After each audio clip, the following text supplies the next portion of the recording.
Whoo! Here we go again. We're back. We're back again. Welcome to another episode of Red Hill Racing Podcast.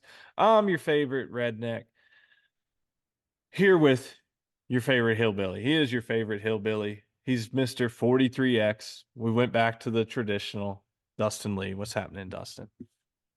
Two in a row. Here we go. That's They right. got two podcasts in a row. Y'all are lucky, lucky Lucky, dogs. All right. lucky. You already know we had to grab the power couple in Pro Stock Motorcycle. We got Matt and Angie joining us tonight. In between getting ready from Charlotte to Chicago. So yeah, they spent almost 2 hours of their time with us. Matt's back in the shop working right now. Side note, if you didn't know, we record the intros after our interviews. Yeah. So yeah, so hopefully y'all enjoy this one. We had a great conversation, got to learn about some things that we wanted to know about and let Matt and Angie talk about what they want to talk about. And I don't know, we think y'all have fun, enjoy it. Clean fun over here at Hard Times. I mean, Red Hill. Lord. Oh, Lord Almighty, you done. That's all right. That's all right. You're in your office. It's hard times. You're in your It's been hard a times day, office. man. It's all good. I mean, I'm in my Red Hill office because my night marketing office is three At miles some down the point, it road. all runs together, I and know. we're at It's that all good. point. I ain't mad Yeah. at you. We're Yeah. just not going to double shout you out. So shout out to our sponsors. No, Yeah. Yeah. uh, by the way, y'all need to, seriously, why are y'all not signing up for the school? Like we have people winning and kicking ass and like, you don't even have to take it for us. We've been posting some reviews and stuff and just talk to anybody that's in the program. Look, we'll give you your money back. If you join for 1 month and don't think it's useful, I'll refund you. But you're going to find it useful. We got some people that are making some real good headway and winning a lot more rounds in races. I'm just saying.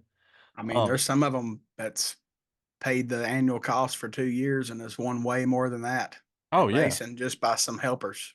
yeah, So, no doubt.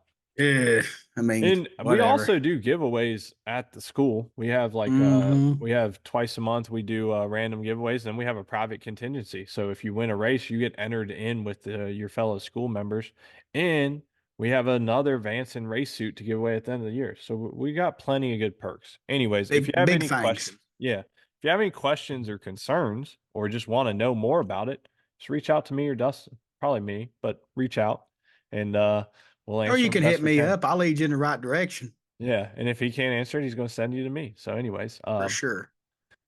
check out the school. We got BMF Motorsports, Mr. Burkhart, and supporting us, big grudge racer, a big grudge guy there. Love Over his in bikes. Cali, Yep, yep. Then we got somebody close to the power couple tonight. We got Mr. Steve Nichols and Max ECU. We thought about doing it, but I wanted to give Steve a heads up. We are going to give away the Max ECU probably soon. Not tonight, but probably in the next 4 to 6 weeks. So we're giving away Max ECU supplied by Steve Nichols. We got Montgomery Motorsports. We got MPS Racing. Make sure you check out the monthly specials at MPS that Dan and Beth have. Then we got the Shock Wizard and Penske Racing Shocks. I hope Mr. he likes. Zer, the Yeah, I hope he likes Wizard. that. Yeah, better than some other conversations Oh in Lord, pet let's names. not. It Then we might cut got us off. yep, yep. Then we got Hard Times Parts and Service moving on, and the DME boys, the whole crew down at DME Racing. We gave away a triple tree top clamp last weekend to Jason Samora. That's shipping out tomorrow. Um, we got the whole Schnitz Racing family. Gotta love them and their support for the sport over decades. Then we got Brock's Performance paired up with BST wheels and worldwide bearings. We've got a set of BST wheels. Now that's probably going to be more of a year-end thing, but we are giving away a complete set of BST wheels That's with big, guys. worldwide ceramic bearings. Yeah, I mean it's like I don't know, off the top of my head, it's like a $4,500 value. I mean, it's Bro, you well could over like, 4 grand. yeah, you. Oh, I wish I could play. I Damn. know, like literally Dustin and I can't play. I mean, if I could, I would probably buy 5 entries, which Yeah, I we mean, limit it to one. But I've I had mean, people tell me like, "Oh, just put your." I'm like, nope. I'm not Nah, we're putting not anybody. cheating the system. No, no, no, no, no. I was like, I want to play. I'll tell you I want to play, but I'll never play because it's Yeah. just not right. So Yeah. here we are. We're not doing that 100%. Like even my brother paid and he did win something, but he paid. Like there's no Yeah, I this mean, I Dustin's can't. My brother brother's, Corey, he yeah, paid. Yeah. he's signed up. I can't tell them no just because they're my family, but I'm personally not going to do it. Even though I want to. I mean, I would love to have a win a set of BST wheels for $100. Come on. Yeah. I mean, put, Mr. Jack Mehoff, hey, I got some aliases. Darnell Rodriguez. Yeah, yeah. All right. Platinum General Services, Mine could be little MTC. Deborah. Oh gosh. Oh, MTC Engineering. Eric will be at XDA next weekend, right? that's his race. Yep. Title Okay. sponsor. Oh, okay. Yeah, yeah. Make sure you go by, shake Eric's hand, thank him for supporting our sport that we love, thank him for supporting the podcast that y'all love, and check out all the goodies. All Best he clutch in does the for our business. sport in Yeah. general. Hell, if you don't need a part, buy a t-shirt, man. They got cool shirts. Yeah. Yeah. You can always use clutch picks. I love my clutch picks Yes. for sure. Actually, I need to get me another set. Hard Times has Man, got some in stock. there I'll you just take go. them. There you go. Selfless plug right there. All right. Yeah. Last but not least, our giveaway tonight, Monster Race Products. Mr. Mitch Brown has supplied us with a set of billet shift forks, Hayabusa shift forks, right? Yep. Yep. What is the retail on those bad boys? They're not cheap. Oh man, they're like Five something, six. $600. I They're just now. expensive. What's bad is I don't remember this because That's all right. You don't have to look it up. It's like $500-$600 value. I It's just not cheap. literally just now sold some too, which is bad because I'm out. Other than the set that we're giving away, it's kind of sad that I don't remember, but I have a That's bad all right. memory. It's a $500 to $600 value. That's our giveaway for tonight. We appreciate Mitch and Monster Race Products. $500. 500. All right, cool. And then I reckon Mitch is probably racing at Chicago next weekend, right? Yep, yep, he is. Okay, yeah. So looking forward to seeing Mitch race at Chicago. Our homie, our brother, Mr. Larry Spider-Man McBride, who gave away some T-shirts last week. He's going to be racing NHRA Top Fuel Motorcycle kicks off next weekend at Chicago I'm going to be in alongside Pro Virginia and Stock can't even watch it Motorcycle. live.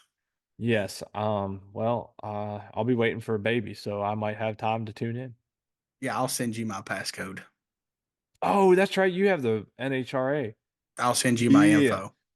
Yeah. You All right. can go on there and video that stuff like I normally do. From the With hospital, if that yeah, happens. wherever, like whatever. I mean, you might just be sitting at home twiddling your thumbs, Yeah, right? So you probably. could just do it that way. Well, if I'm sitting Whatever. at home, I should be working on bikes, right? No, no, not in this Oh, I get a situation. pass. All right, all right. Not in this situation. All No. right, cool. Fair enough. Shout out to our sponsors. Appreciate all of the sponsors. We appreciate you, the listeners. We've got to show Without the love. y'all, Here we without go. y'all, this wouldn't be. We Y'all love keep us this. going. Yeah, I just can't even get it out. Like it wouldn't even be happening. But who would have thought that we started this venture last year, right? And we have had some awesome, awesome people on this show recording with us, talking with us, chatting it up with us. And then we get this overwhelming support of supporters. I sometimes you have to just sit back and think, man, this is pretty awesome. Like I do this all the time, but Oh, we're super grateful. Just for you guys wanting to just hear me and Ben sometimes just ramble, but it's just like being at the racetrack, sitting in the pits. And I think that's why everybody likes it so much. And then we get these interviews with my opinion.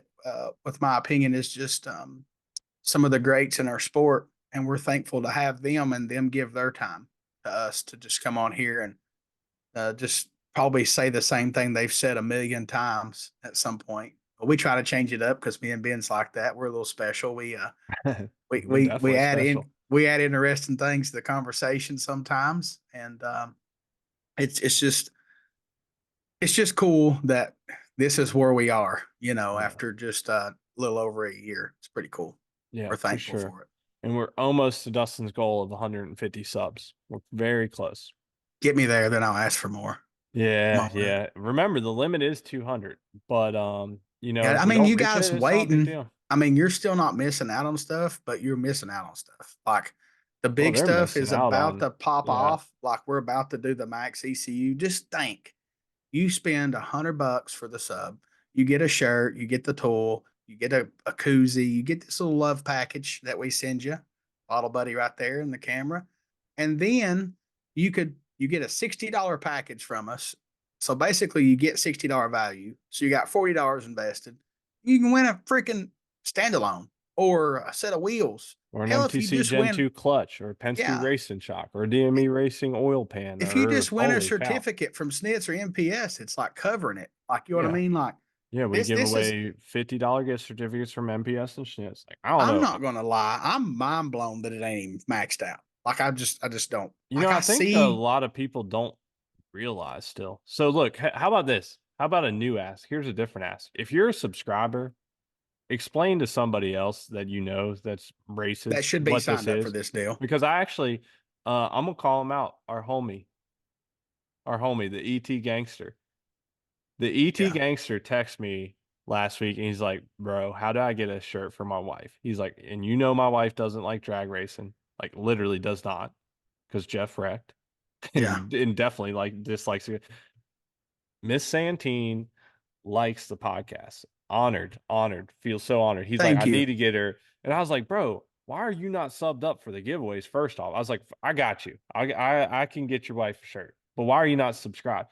He's like, man, he's like, I think I was when it was $1 or whatever. I'm like, okay. And I was like, why aren't, he's like, man, $100 is kind of steep, isn't it? I'm like, no, we have over $15,000 in giveaways. You get a t-shirt, you get a koozie, you get a bottle buddy. And Jeff was Shed like, some light on this to yeah. somebody. And Jeff was like, oh shit, I didn't know you got all that. He's like, oh yeah. And he's like, send me the link, send link, subbed up immediately. That's our homie.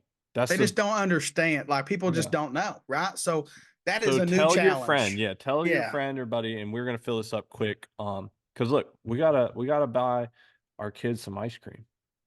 That's just the cold hard. Actually, the cold hard truth is I'm having to install a mini split in my Red Hill Racing shop, my garage, because it's too damn hot now to You be out look a here little recording. glossy right now, Yeah, even. I'm probably sweating because I didn't mind my garage last year and the year before being warm in the summer because I usually working on bikes or something, whatever. I need to get a little sweat. I'm just sitting here at my computer, just looking beautiful for y'all and just, you know, Glistening. yeah, I'm glistening now. So I had to pony up some money and I got a mini split coming tomorrow. So, anyways, tell your friends, tell Yeah, your new sister, tell challenge. your mother, tell your brother, Share it. whatever. Just tell them Share. about it. I mean, Yeah. you ain't signed up for that, but I seen you playing Homeboys raffle the other day. I know. What's up with Like, that? come on, man. Y'all Like you gonna top go play a secret. raffle for $100 and you can win one thing when you can do this and win who knows what, how many things? You could I win mean, 10 things. Who knows? yeah, we legit probably still have, let's see, I'm gonna count them real quick, fast second. 1, 2,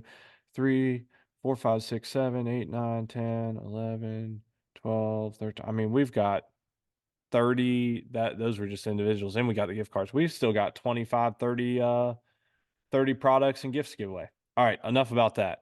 It's a one-time payment too, by the way. It ain't refund like every month. It's one Yeah, time purchase. One yeah, time. yeah. Anyway, sub up. Don't be an undercover hater. Meow. All right, let's go ahead and give away the Monster Race products billet shift forks for They will Hayabusa. ship tomorrow. They're in the box. All I gotta do is tape them and send them. Look at that. All right, cool. Here we go. Hold on. You'll even get a cool little monster sticker. They sent some with them. All right, here we are. You got it, Dustin? I see it. I Wasting no see time. the. We're spinning. We're spinning. We're You rolling. We're already clicked rocking. it? Yeah, man. I can't waste no Oh. time. This thing's set for like 47 seconds or something. Oh, okay. Yeah. Simba. All right, Oh let's man, there's see. look at all them names. Man, I'm like stuck on this like color. Do you see the same thing? Like right here? N- no, There's like it's there's like a well, red, blue, red, blue. it's just because it's an illusion. It's spinning for No, sure. but like right here, it's like Oh red, yeah, blue, yeah, red, yeah, blue. yeah, yeah. I see it now. Yeah, it's all the I same. thought I was having a Uh-oh. Darnell Here we flashback, go. man. I thought I was Slowing having down. Darnell like Yeah, what's up there's with wonder my why there's site? no yellow in that. I That's know, weird. or green. All right, who Yeah. we got tonight? Who we got tonight? Oh man, it might be like near Boyd. Jaron, sunny. Boo. What if Boo wins? He's going to say about time if he wins. Is Boyd a past Bro, winner? Boyd, he got the shock service, I think, didn't he? Or was that last year? Wow. Okay. I don't know. Maybe No, last that was year. in the university, I think. Oh, okay. Yeah. Congrats, Boyd. You just won a $500 set of billet shift forks that I Dustin's going to ship to you tomorrow. already have his shipping info. So We're not even going to tell you. Surprise. yeah, you got to listen to this to find out. Yeah. Hey, that's cool. Yeah, yeah, we'll do that. We won't even tell him. Did Won't we even uh tell did him. we say not safe for work?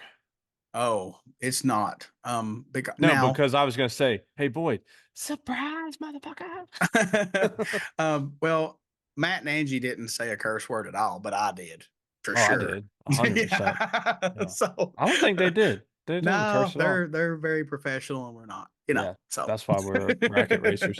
yeah. Anyways, look, we got by the time this is done with this intro, another 2-hour podcast back to back for y'all. Yeah, we're out here doing things for y'all. This is a very interesting thing. We talk a little bit about sponsor stuff. We talk a little bit about racing. We talk, I mean, just in general, a We lot talk of about the stuff. Matt Smith racing team. We talk about John Yeah. Hall, Gianna. Yeah. It's It's just the fun. sport. Just a lot of good stuff here, good clean conversation. We hope you guys enjoy it and we appreciate all the subscribers and You all our can tell sponsors. the passion that these two have. Oh yeah. And you know, there's some stuff that we don't touch on just because that's not how we roll. But this was an open forum. We left it up to Matt and Angie, whatever they want to talk about. But y'all know us. We ain't poking and prying. So we just let them kind of lead the conversation and talk about what they wanted to. And you could see the Just passion and I think when you get done listening to this, you have a better understanding. yep. And there's a lot of good things in here. We talk about some up and comers, some people that are, you know, trying to dip their toes into it that we don't even name. But there's some stuff in the works, y'all. So it's really cool. It was a good one. And we hope y'all enjoy it. Yep. Got anything Enjoy. else? That's it. Peace out. All right. Y'all enjoy the interview. We'll see y'all's. All right, we're here with the power couple of pro stock motorcycle racing, Matt and Angie Smith. Welcome to Red Hill Racing Podcast. How are y'all doing tonight? We're doing great. I'm glad to be here. I've heard a lot about the podcast and I've listened to a few, and now I get to be on it. Yeah. Awesome. Yeah, If just everybody's glad. noticing, they're in two different places. Matt's in the shop, she's in the house. Yeah, just glad to be here. It's I know this is recorded, so it's 8 o'clock at night, and Yep. I'm still working. So we're still trying to get stuff ready for Chicago, and we got a little test session planned on Tuesday, next Okay. Tuesday. So another test session, and see if we can get just a little bit better, before Chicago. Our Well, buddy Spencer calls it tests while they rest. You're getting it done. yeah, for sure. Well, we definitely appreciate y'all taking time out of your busy schedule, especially with this quick turnaround.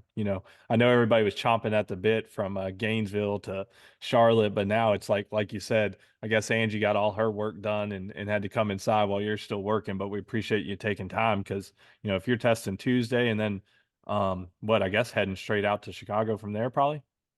Yeah. Heck yeah, heck yeah. Well, let's start here. Let's hear how not Gainesville, how Charlotte went. I was down there on Friday, of course, and got to talk with y'all, and y'all allowed me to hang out with Boo some and didn't push me out of the pits, and I appreciate that, of course. I got a racer profile that I'll be posting here once we get everything complete from Miss Angie, so appreciate that.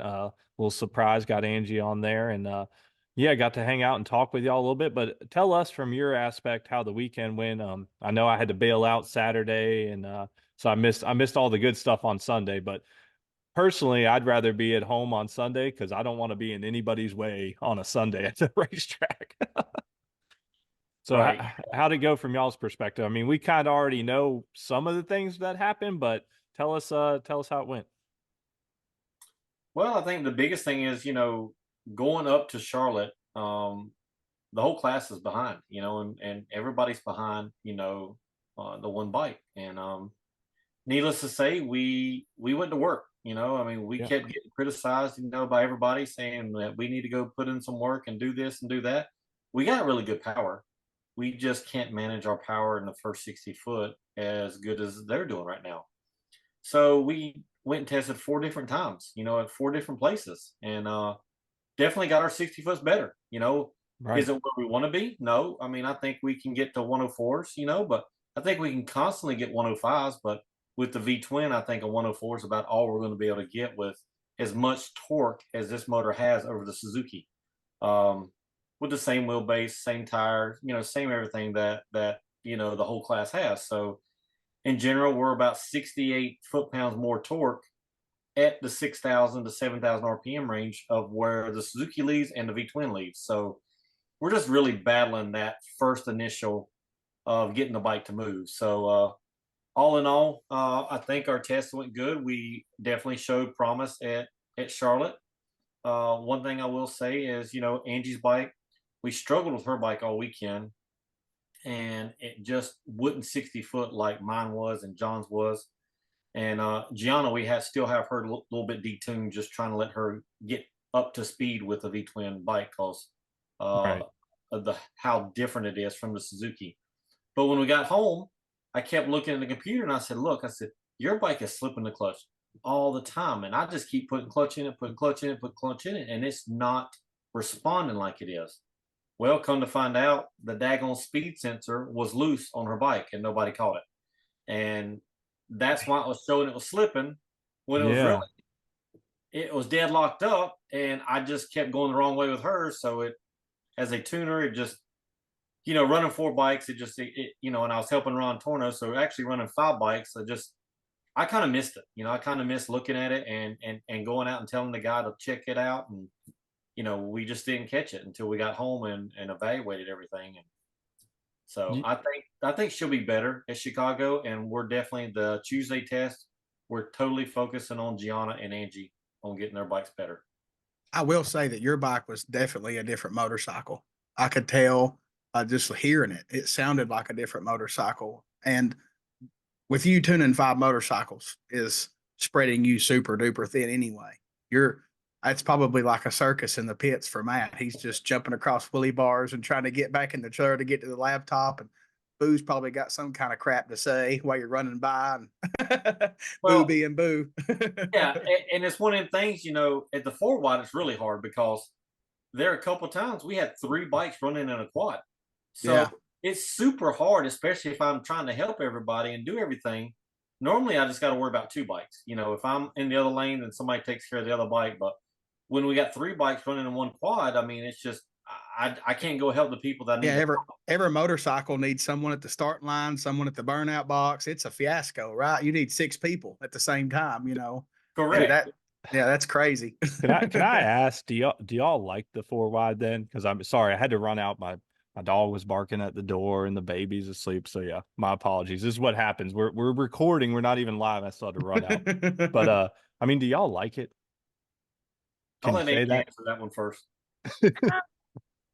I mean, I understand the fundamentals of Right. everything and I'm good with it. I mean, I think it's just one of those things mentally that I know I got to do it and I just Yeah. go there and do it. But do I like it? No, in the sense of I think I don't like it because of the scenario with Matt. Like Right. all of us 3 all in the same quad. He's worrying about all of us instead of just me or just me and one and himself or me and John or me and Gianna.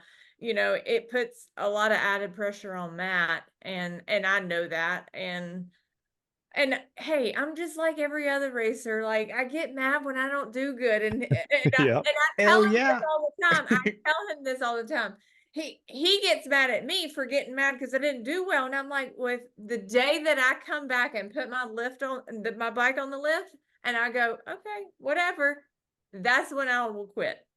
Yeah, because you ain't got that passion to chase Yeah, it anymore. Exactly. Yeah, if you're That's not mad right. when you lose or if the bike don't run right or whatever, then you don't care. You know and what I he'll mean? tell you Like I'm not a baby, but like I'm pissed when I don't run yeah, good.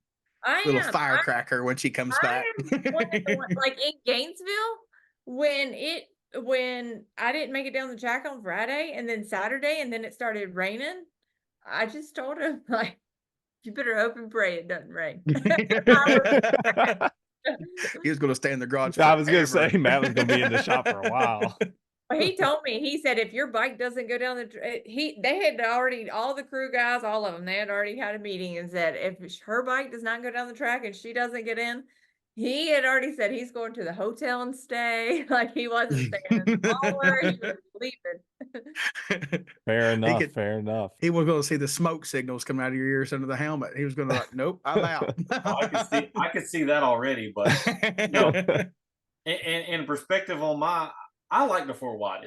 I know a lot of people don't, but I like it because it's just different. Right.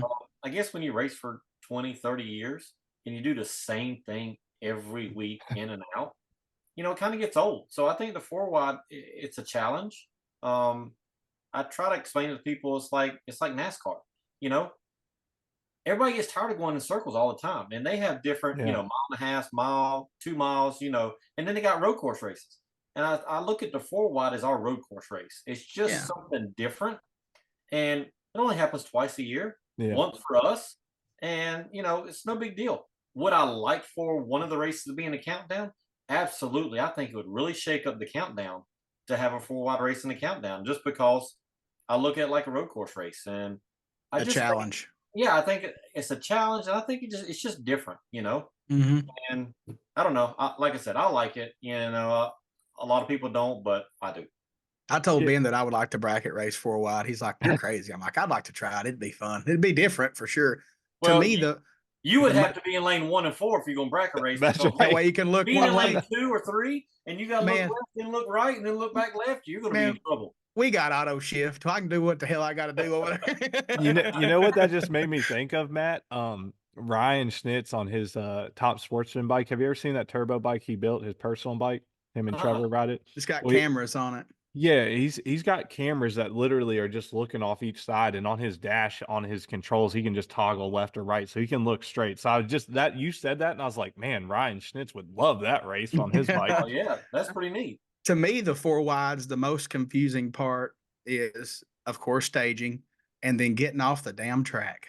Everybody just pretty much stops. They can't get off. They don't know who's going to hit who or whatever, so they just stop. Or lane choice, because it goes in order, and so you're waiting on somebody to pick a lane. So I just tell Matt, I'm like, just give me, I need to know the order of like first option, second option, or third option, because he was in a pair before me when we were racing, and so I was like, I just need to know the options. Well, y'all brought up a good point, because we're so used to seeing Matt fully suited up, like his bike's in the burnout box, and he's up there helping you or Gianna or John, whoever it is. And then like, as soon as you said 4 wide, I'm like, wow, for some reason that never even crossed my mind, like how much more stress that is, like you said, for that happening, going on. And, like I was just curious because I happened to be there at the time. I worked at Bristol when they did the exhibition, like the first time ever. Like it wasn't even an event. They just did the exhibition. I was standing on the starting line when they sent, I don't even remember if it was Top Fuel or Funny Car, but they sent them, and like, that was cool. And then obviously it gained some traction. They decided to do it, and then they did it, Bruton did it at Las Vegas and stuff. But like Friday, I'm up there in the stands just trying to record the 2 qualifiers of y'all, and like I got back. I don't know if I said it to y'all. I had no clue what the hell happened in the qualifiers because like, I didn't have the best. I was just using my phone, but I'm trying to like look through my phone and follow, and I didn't do the best job because it's not what I'm used to doing anyways. So like by the time it was all done, like I got back to the pits, I'm like asking Boo and everybody, like John, I'm like, how'd y'all do? And they're like, weren't you watching? I'm like, I was, but I don't know. It's like 4 bikes. I'm in the camera. I had no clue what anybody did. So don't know which boards, whose numbers were on the boards. yeah. So I don't know. I mean, like, I'm kind of like you, Angie, that I understand it, and I think it is something different. But from like a old school fan of NHRA, it's a lot going on. That's for sure. Spectator thing. I think it's like just to make people interested in it. And I get it. That's what we need. I don't think I think some of the spectators, I mean, I think the spectators like it because it's different, But I also think it's a little confusing for some as Oh, well. well, hell, if it's confusing for us, I'm sure it is to them too. You know what I mean? Because we kind of know what we're watching, and we're like, "What the hell just happened?" A The staging little, is the thing. You know, I yeah, think a it's the most critical. And a I little think I, moment. Sorry, Matt. I think what would help, the average fan and even everybody on the track too is they should, when it's 4 wide, they should put the numbers up on the scoreboard to the side on each side. So 1 and 2 would be here, and then 3 and 4 would be on the other side. So at least you know what ET it goes with what lane. Yeah, Yeah. yeah, And yeah. and then in us, we're asking in the finals, when John's up there, we're like, all right, so is the flashing light the win or the solid light the win? And half the NHRA fish go, well, we don't know. And I'm like, yeah, we don't either. So that's what we're asking. What are we Yeah. looking We're for? on the Yeah. bike, and I was like, we see one light at the end of the track, so we know if we win. And that's what I was going to say a second ago. I went up to the starter. I was like, is it solid or flashing? Because John was up there in the final, so I wanted to know whether Yeah. he did a good job or somebody else did a better job. So, but it was funny because we didn't know just because we're on the bike, John Yeah. John was tearing it up. He was doing a I'm damn proud good of job. Yeah. Pizza John's what I call him now because he always feeds me pizza. I'm sure everybody Oh, he does was that's cooking hanging pizza around him. down there. Yeah. Yeah. You got some good gonna have pizza to too. cut the pizza in the pro stop motorcycle pits because I Yeah. can't. I don't like gaining weight. I don't mind gaining weight. That's not a problem for me. Sign me up for the pizza. Yeah, I think I guess it had to have been Q1 where like Gage's bike whatever broke on it or didn't work because like I talked to Ellie after that and I remember like as I was filming, like I said, I had no clue it was up there. And I remember like the one bike, I'm like, man, they're gonna time out. They're gonna time out. And then finally they went in. And then like when the tree dropped, like they just left like after everybody else and it ended up being Ellie. He's like, man, I had no clue. Like Gage was broke at the end. He's like, so I'm waiting for somebody to push in. And finally I was like, I don't know. I guess I'll just push in. He's like, and then the tree dropped and I was just still waiting. And I decided I'd just go. I was like, man, you about timed out. Yeah. He had a heads up from the crew guy on that deal, didn't he? Yeah, Yeah. and that's where your crew guy is supposed to come up and tell you, is because we got blinders, a lot of us in our helmets. So if something happens to somebody, then they have to come up and say, all right, there's only 3 bikes or there's 2 bikes or whatever, going to run. And I Yeah. guess Yeah. the crew guy just didn't tell Lee. And there again, they're stretched thin because they got 3 bikes too that are, that they're trying to run with Gage and Richard and LE. Yeah. And it's one of them deals. I mean, 4 wide really thins you out Right. because I don't know about everybody else's motorcycle team, but we only have like 1 full-time person and 3 part-time people to come in and help. And it really gets confusing when there's that many bikes running at one time. Oh yeah, for sure. I mean, and I probably know a little bit more just because I was at Gainesville in Charlotte, but you just said it best. I mean, like y'all have the four bikes and then kind of the fifth bike over there like the other weekend, and like you said, Vance and Hines has the 3, and then Kelly's over there too. So there's not a ton of people doing all this work. Like there is a lot of work to be done in between rounds on all these bikes. So yeah, y'all are all definitely stretched thin on that. So yeah, I get it. Tell us so I kind of know and heard about what happened to your bike in the second round. But look, I was looking at the incrementals. You looked to be on a pass there, at least early on. I mean, you were right there with everybody else. I mean, how'd those numbers stack up? Yeah, well, I mean, I think we'd have been pretty good. We went out first round E1 and it went 107 to 60 foot, and I just didn't get after it enough. I was more conservative, for the grouping that we had. I wanted to go A to B, turn either win light on or second, because then that means we went to the next round. Right. And when you like that, you just kind of, I don't want to go out there and blow the tire away or whatever, and then really cost me a chance to go to the second round. So I laid up a little bit like a golf shot, and went 107.1, and I think we went 74 or 73 or something like that. Uh-huh. Or no, we went 72, I think. And anyway, and I said, all right, we can go faster for sure.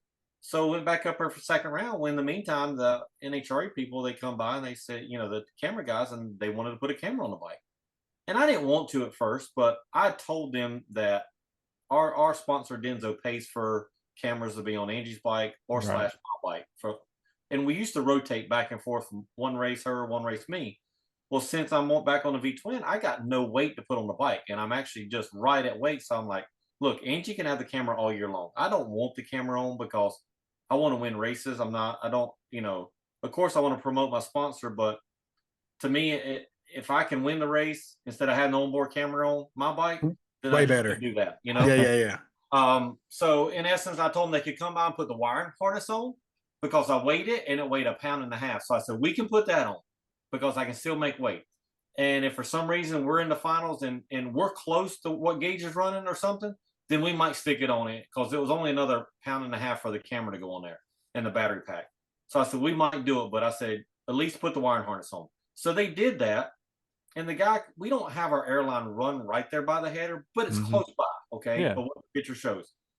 And everybody kind of criticizes, why is he running the airline by the header? Well, our header comes out right there where the shifter is. Where the Yeah, you ain't got no other option on a V So I twin. have no other option but to do it right there. And ultimately we have a little bit longer line and I have it pulled away from the header, where it's not there. Well, the guy putting the wiring harness on, he cut one of the tie straps to put his lines through there to go through the deal. And he just forgot to hook that tie strap back up where the airline was at. And it just laid right over there against the header. Unbelievable. So my burnout, it was there. And it just burnt right through it. And I went and I hit the button. It didn't shift. I rolled the throttle, hit the button, it didn't shift, and I just pulled the clutch. I'm like, transmission is deadhead. And normally when a transmission deadheads, I can blip it and it'll go right in the gear, holding the button. And it didn't do that. So we get back and we're looking at the computer and I look at it, I'm like, and Angie comes back there. She goes, did you have air in the shifter? I said, yeah, there's air in the shifter.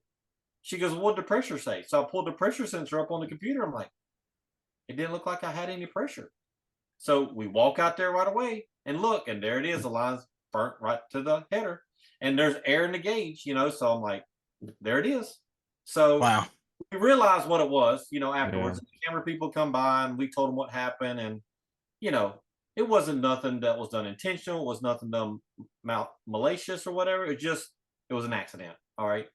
And luckily it happened now and it's not in the countdown when it really could have affected me for. Hey, look, man, fuck that camera the rest of the year. I don't want that guy nowhere near your motorcycle. He's done.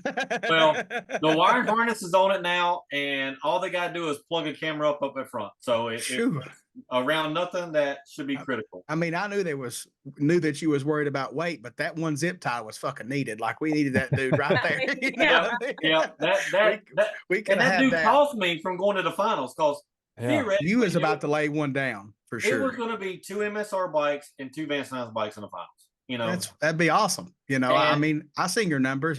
You could have that quad. You could have for sure crossed the finish line. That's why I was curious, bro. Like it was going to look good to me. I mean, your 668. I'm a numbers guy. Yeah, I mean, you were a whole 100th better on the 60-foot than the 68. You went and qualifying, so that's why I was like, I didn't know if you even got to the gear change. That's why I was asking.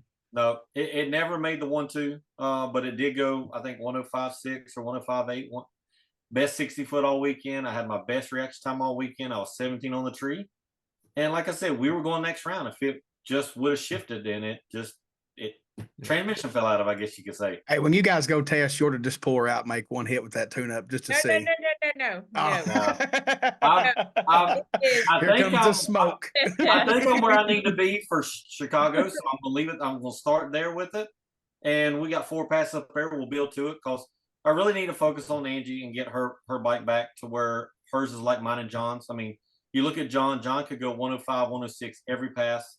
My bike was going to 106s about every run, and we dipped to the 105 there and had a problem. So if I can get her bike to there, I think we have 2 or 3 bikes that are going to be, a top 4 or 5 place. Angie said she'd go 104 whether you like it or not. I'm not greedy. If you just make it go 106 every time, I mean, my back half numbers are pretty dang good. I just want to go 106. You let not eating that pizza work for you, girl, down the racetrack. You got that. I'll be happy to go 106 every time because I think I can run down the back. Yeah. So Matt, Well, you were saying that the amount of torque you guys have, that's kind of the struggle that you're dealing with, is trying to find the happy medium with, applying that power early on and in that limited RPM range. Yeah, it is, because I try to explain it to people. We have 65, 67 more foot-pounds of torque over the Suzuki stuff that I have. So at that RPM range. So in theory, we leave at 6,000, we rev them 10,000. It's a 4,000 RPM increment. So we have to control all that torque and all for the first 1,000, 1,500 RPMs, and then our peak torque is at 8,000 RPM. So we're really trying to finesse that probably 0.600, 0.700 in the run, of our run, just where that torque range is. Where Suzuki, by that time, they're already way out of their torque range, because they've got from a 6,000 to a 14,000 RPM. So they got double the range to make that power. So they don't have as much torque, and they use the horsepower to get the bike moving, which I think helps with their clutch program and all that. Us, on the other hand, we have way less RPM range to work with, and we got a shit ton more torque. So it's really difficult to try to get these bikes moving. And I think that's why you'll see our bikes are shaking the tires so much more the first 15, 20 foot of the racetrack, because we're trying to get it up on the tire, but then we're trying to kill the power so it don't spin the tire too much. And it just goes to a tire shake, in essence. And we just haven't found that right combination yet. We're close, because we're spitting out sixes now, and we're spitting out some 105s. But I think once we get that, I still think the best we're going to be able to do is a 104. Don't you guys run like the MTC Gen 2 for the Buell or the V twin stuff? Ain't they like a Gixxer 1000 hat and pressure plate? That's what we're running now. We're running. I used to run just up until this race. Let me just back up here. Up until this race, the Charlotte race, my bike, Matt Smith's personal bike, the Red Rocket, had a Magneti Morelli system on it, which is 25-year-old technology, and it had an MTC multi-stage lockup. That's dinosaur stuff, bro. That's all I've ever run. Well, what I was getting at was the Gixxer 1000, the circumference, like the clutch itself is so much smaller, like the speed of that, and then it being a V twin 2, which is a stump puller, it's all like instant torque down low. You're trying to control a lot with this little tiny little round clutch. Like a Busa clutch or a GS clutch has got a lot more diameter. They're a bigger clutch, so you get more clamping pressure because the centrifugal force, because the arms are further out. There's a difference, There's a difference, and like I said, I have always won 6 championships with that old style Morelli and the old style clutch. It wasn't until last year, when I brought Chip Ellis out on the test bike, that we started playing with this 1000 clutch. And I decided to play with it, and we had good success. And then when Angie wrecked, I brought Joey out to continue learning that clutch. And that's what I put in John's, and Angie's bike. My bike didn't have that. So you go fast forward to Gainesville, they all ran pretty good. Angie ran good with that clutch. So I'm like, and she went 69, her best ever. So I'm like, all right, it's time for me to come home, pull all that dinosaur stuff off. Just got second place at Gainesville, and let's put the max on, just like I got on everybody else's bikes, and put this 1000 clutch in. And first pass and eliminate, or in show, it went 68. So we have a good package of where we're at. Now we just got to start fine tuning it more and more, and we're getting closer, and we're going to work on it. And now we have 3 bikes with me, Angie, and John that we can learn from, and then I can apply that stuff to Gianna. I'm still have hers way detuned, just to help her catch up to speed, because she's still a little bit behind the bike. She's made some huge gains before Charlotte, and I'm hoping that this next test session she'll even make more, and I can start applying the power back to her bike, so she can get back in the low 70s and over 200 with the V twin. And I think, go ahead. She went 200 though at Charlotte, which she did, because I applied the power. I had full power in from 8th mile to finish line, and she went 200. She just didn't run a good ET because I had it still detuned. The first 8. Yeah, I try to just explain to the listeners that like the clutches, like it ain't just you throw it in there and it's going to work. They're like, you can get lost too. Like you can have a decent tune up and you try something, then you go down this wormhole between that and tuning that you're like, I've lost everything that I had working for me. And you got to kind of backtrack or take notes. That's the best thing you could ever do. And just go back to what worked and then go the other way.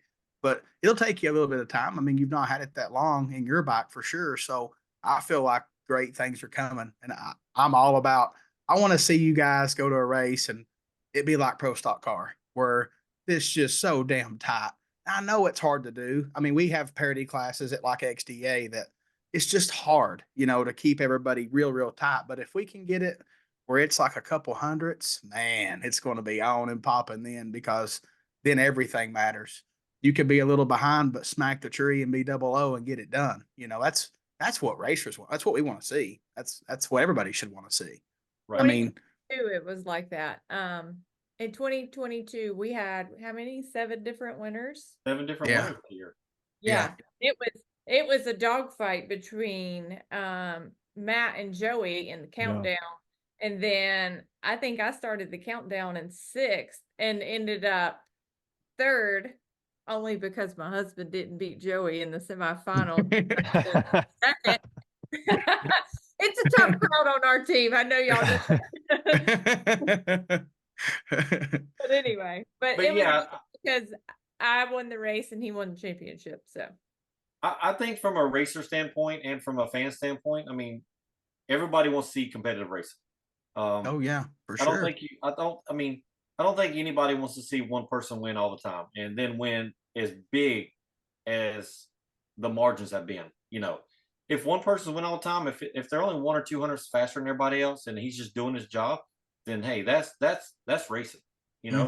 But when you have that big advantage, you don't have to push the tree. You don't have to do anything.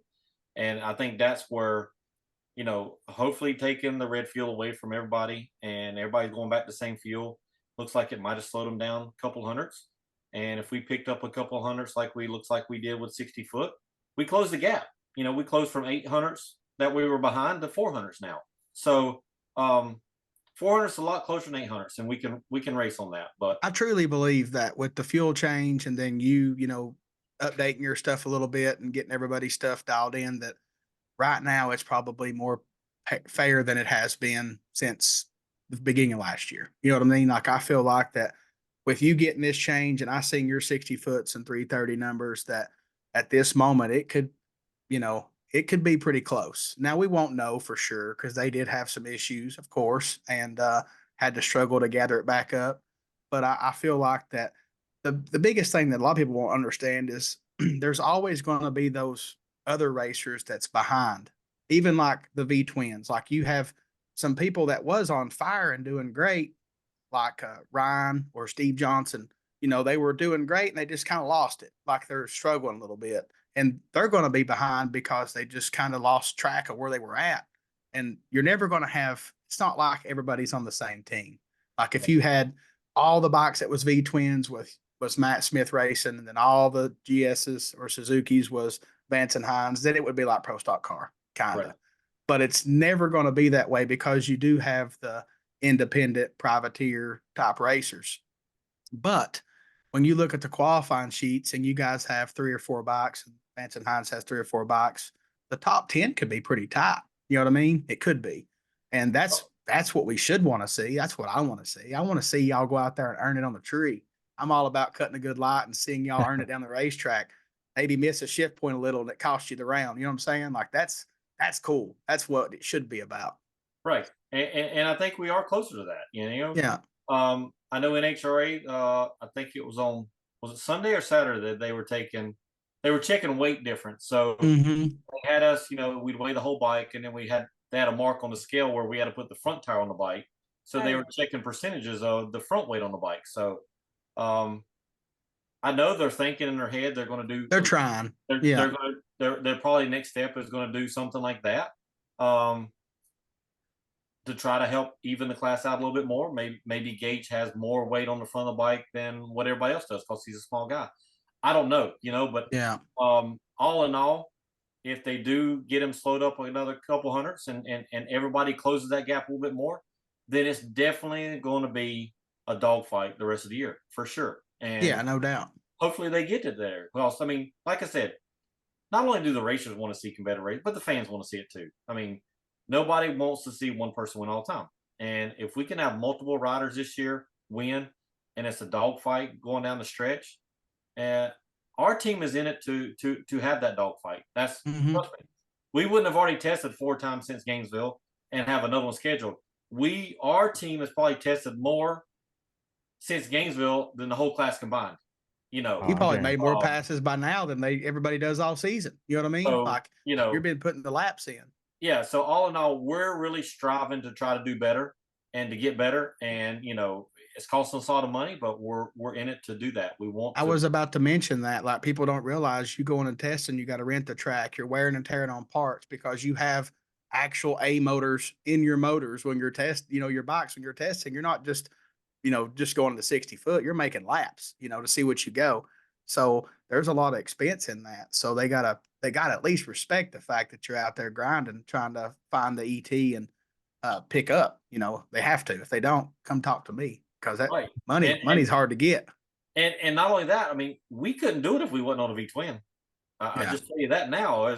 There's no way if I still have my Suzuki, I couldn't go run it like that because I couldn't. The parts are just scarce. Can't get them. Yeah. And I think that's the main reason why Joey Gladstone's not running right now because they don't have the parts. He called me looking for crankshafts and stuff like that, and I sold him one before Gainesville because I had a spare crank in there for a Suzuki that was brand new. But I think that's the main reason why they're not running right now because there's just no parts. Man, parts, that's my whole life, right? And parts has been broken since COVID. Like, it is so frustrating to want something simple and you just can't buy the damn thing. Like, it drives me nuts. It's crazy. And I mean, right now, like valves, just getting a set of Busa valves for a nitrous bike is like pulling teeth. It just makes no sense. It's just where we're at. It's terrible, Yeah, I'll tell you this. I mean, when we order stuff for the V twin, we order like huge quantities, and you wouldn't even believe how many quantities we order just stuff. But we've had intake valves on order since November last year. See what I mean? Like, it's just before mind the last blowing. race of the year, and we still haven't got them yet. And there's a point in time where you have to like either modify something that's bigger or whatever to make it work in your case. You know what I mean? Like, what are you going to do? And the biggest thing is we still have about 10 left of the old valves, and we didn't do nothing but just make the same thing. But when we go to try to make something different, like we want to change a couple things on it or design a new valve, it's not even possible to get it done for this year.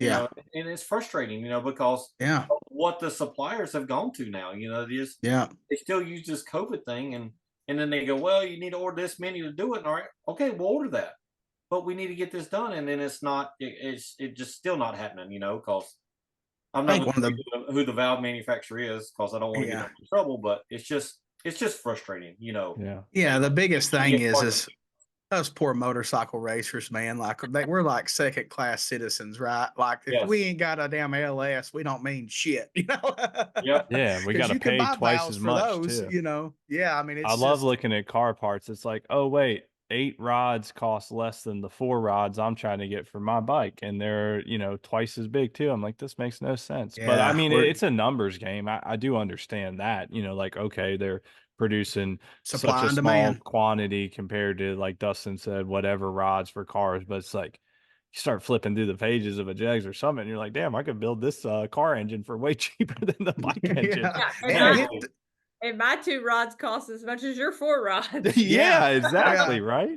And you can get the parts. Like, sometimes it ain't even about the money. Like, if you need it, you need it, right? Like, I don't give a damn if it's got to come from Tijuana. Just get it here, And I don't really understand the problem, but it's definitely a supply chain problem because it's been an issue since COVID, and it's not COVID's fault now. It's just, I think it's more or less just people ain't freaking working. They're sitting at home, or I don't know, but that's a whole ass podcast right there on its own. I don't even like this part because when parts are 6 months out or whatever, he'll go, Angie, call them and see if you can talk to them and see if you can get them faster. So that he makes me call it now. The trick to that is you mail them some like North Carolina moonshine. You send them something that'll motivate them. I've been pretty good on like getting stuff pushed through.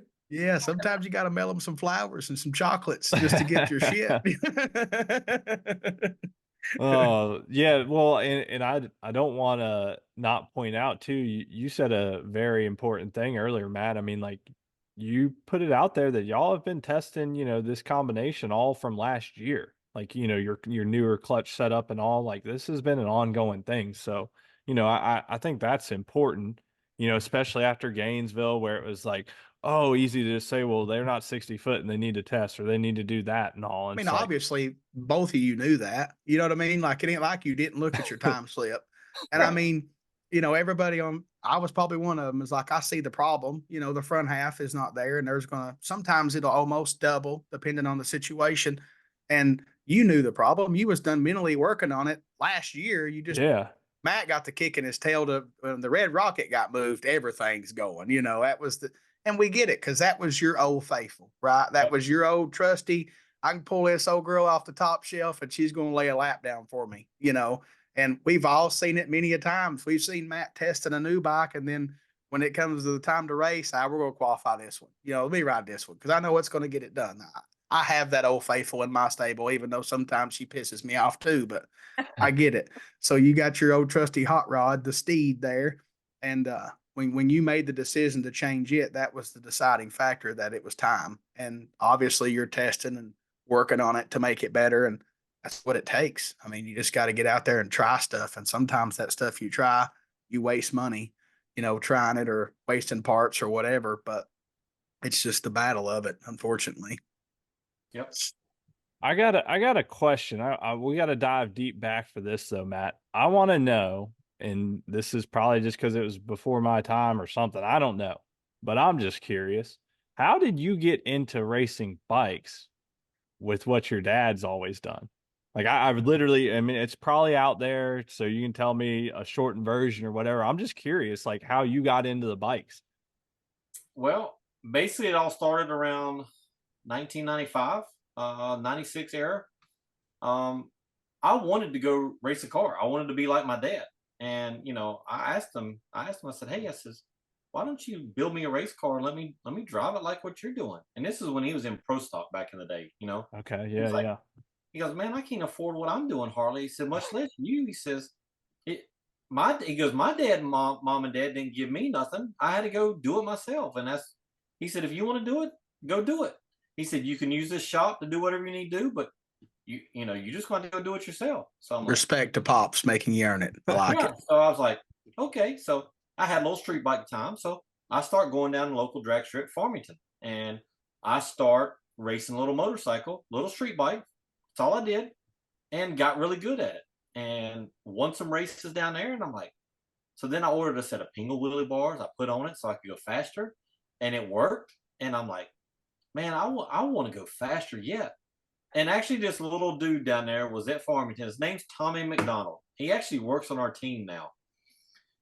They call him Cookie Man. He Oh, had y'all told me about him, or Boo did. Somebody did down there. Yeah. yeah, he had a little 7-inch tire slick bike that was like a 560 bike at the time. And he's like, and we got to talking down there. He's like, why don't you ride my bike tonight? I'm like, I ain't never rode nothing like this. He's like, oh, you'll be fine. You'll be fine. He goes, I'll watch you race that street bike. So I jumped on it. And man, the first time I dropped the clutch and that thing bit over a street tire, I was like, I'm hooked. Yeah, it was on and popping then. It was on. So from that instant on, I went and bought a little drag bike like that, built it up, started racing, and got good. And I went to SCRA. I won a championship there. Then I said, I started going to AMA Pro Star at the time, and they made this class. It was called Top Eliminator. I don't know if anybody ever remembers that. I do. Pro stock, basically motors and a small tire chassis. It was a small tire bike. It was a junior pro mod. It was a step to go to pro mod racing. Run what you brung. Just yet the rules were a 7-inch tire bike. That was it. Yes. And so Ryan Schnitz and them, they built the bike, and Ryan and he won the first 4 races and was just dominating. And I was slowly coming up. I was learning the nitro system a little bit, but I was like, man, I got to get faster. And we went to our 5th race, and from that point forward, we just started dominating. We won the 5th through the 8th race, we end up winning the championship. We beat Ryan by like 10 or 15 points. Then the next year, I won every race there was in top preliminary that year. And then I went over 200 mile an hour on it. And it was like, I become the badass person of the class. And Scooter Kaiser come up to me. He was the one that owned ProStar at the time. He's like, look, man, everybody's bitching and complaining. He said, either I got to kick you out of the class or we're going to cancel the class. I'm like, well, if you kick me out, I'm just going to go do something else, I guess. And, then I don't think nobody's going to come back to class because there's only like eight or 7 bikes now that's running it because everybody quit. So he ended up canceling the class and we went and did something else. And that's when I decided to go wheelie bar racing. Outlaw Pro Street. Outlaw Pro Street. And then I got into that and I won a championship there. And then I said, I'm going pro stock because that's where all the money's at. And that's when I made that change and haven't looked back. You rode Pro Mod too, right?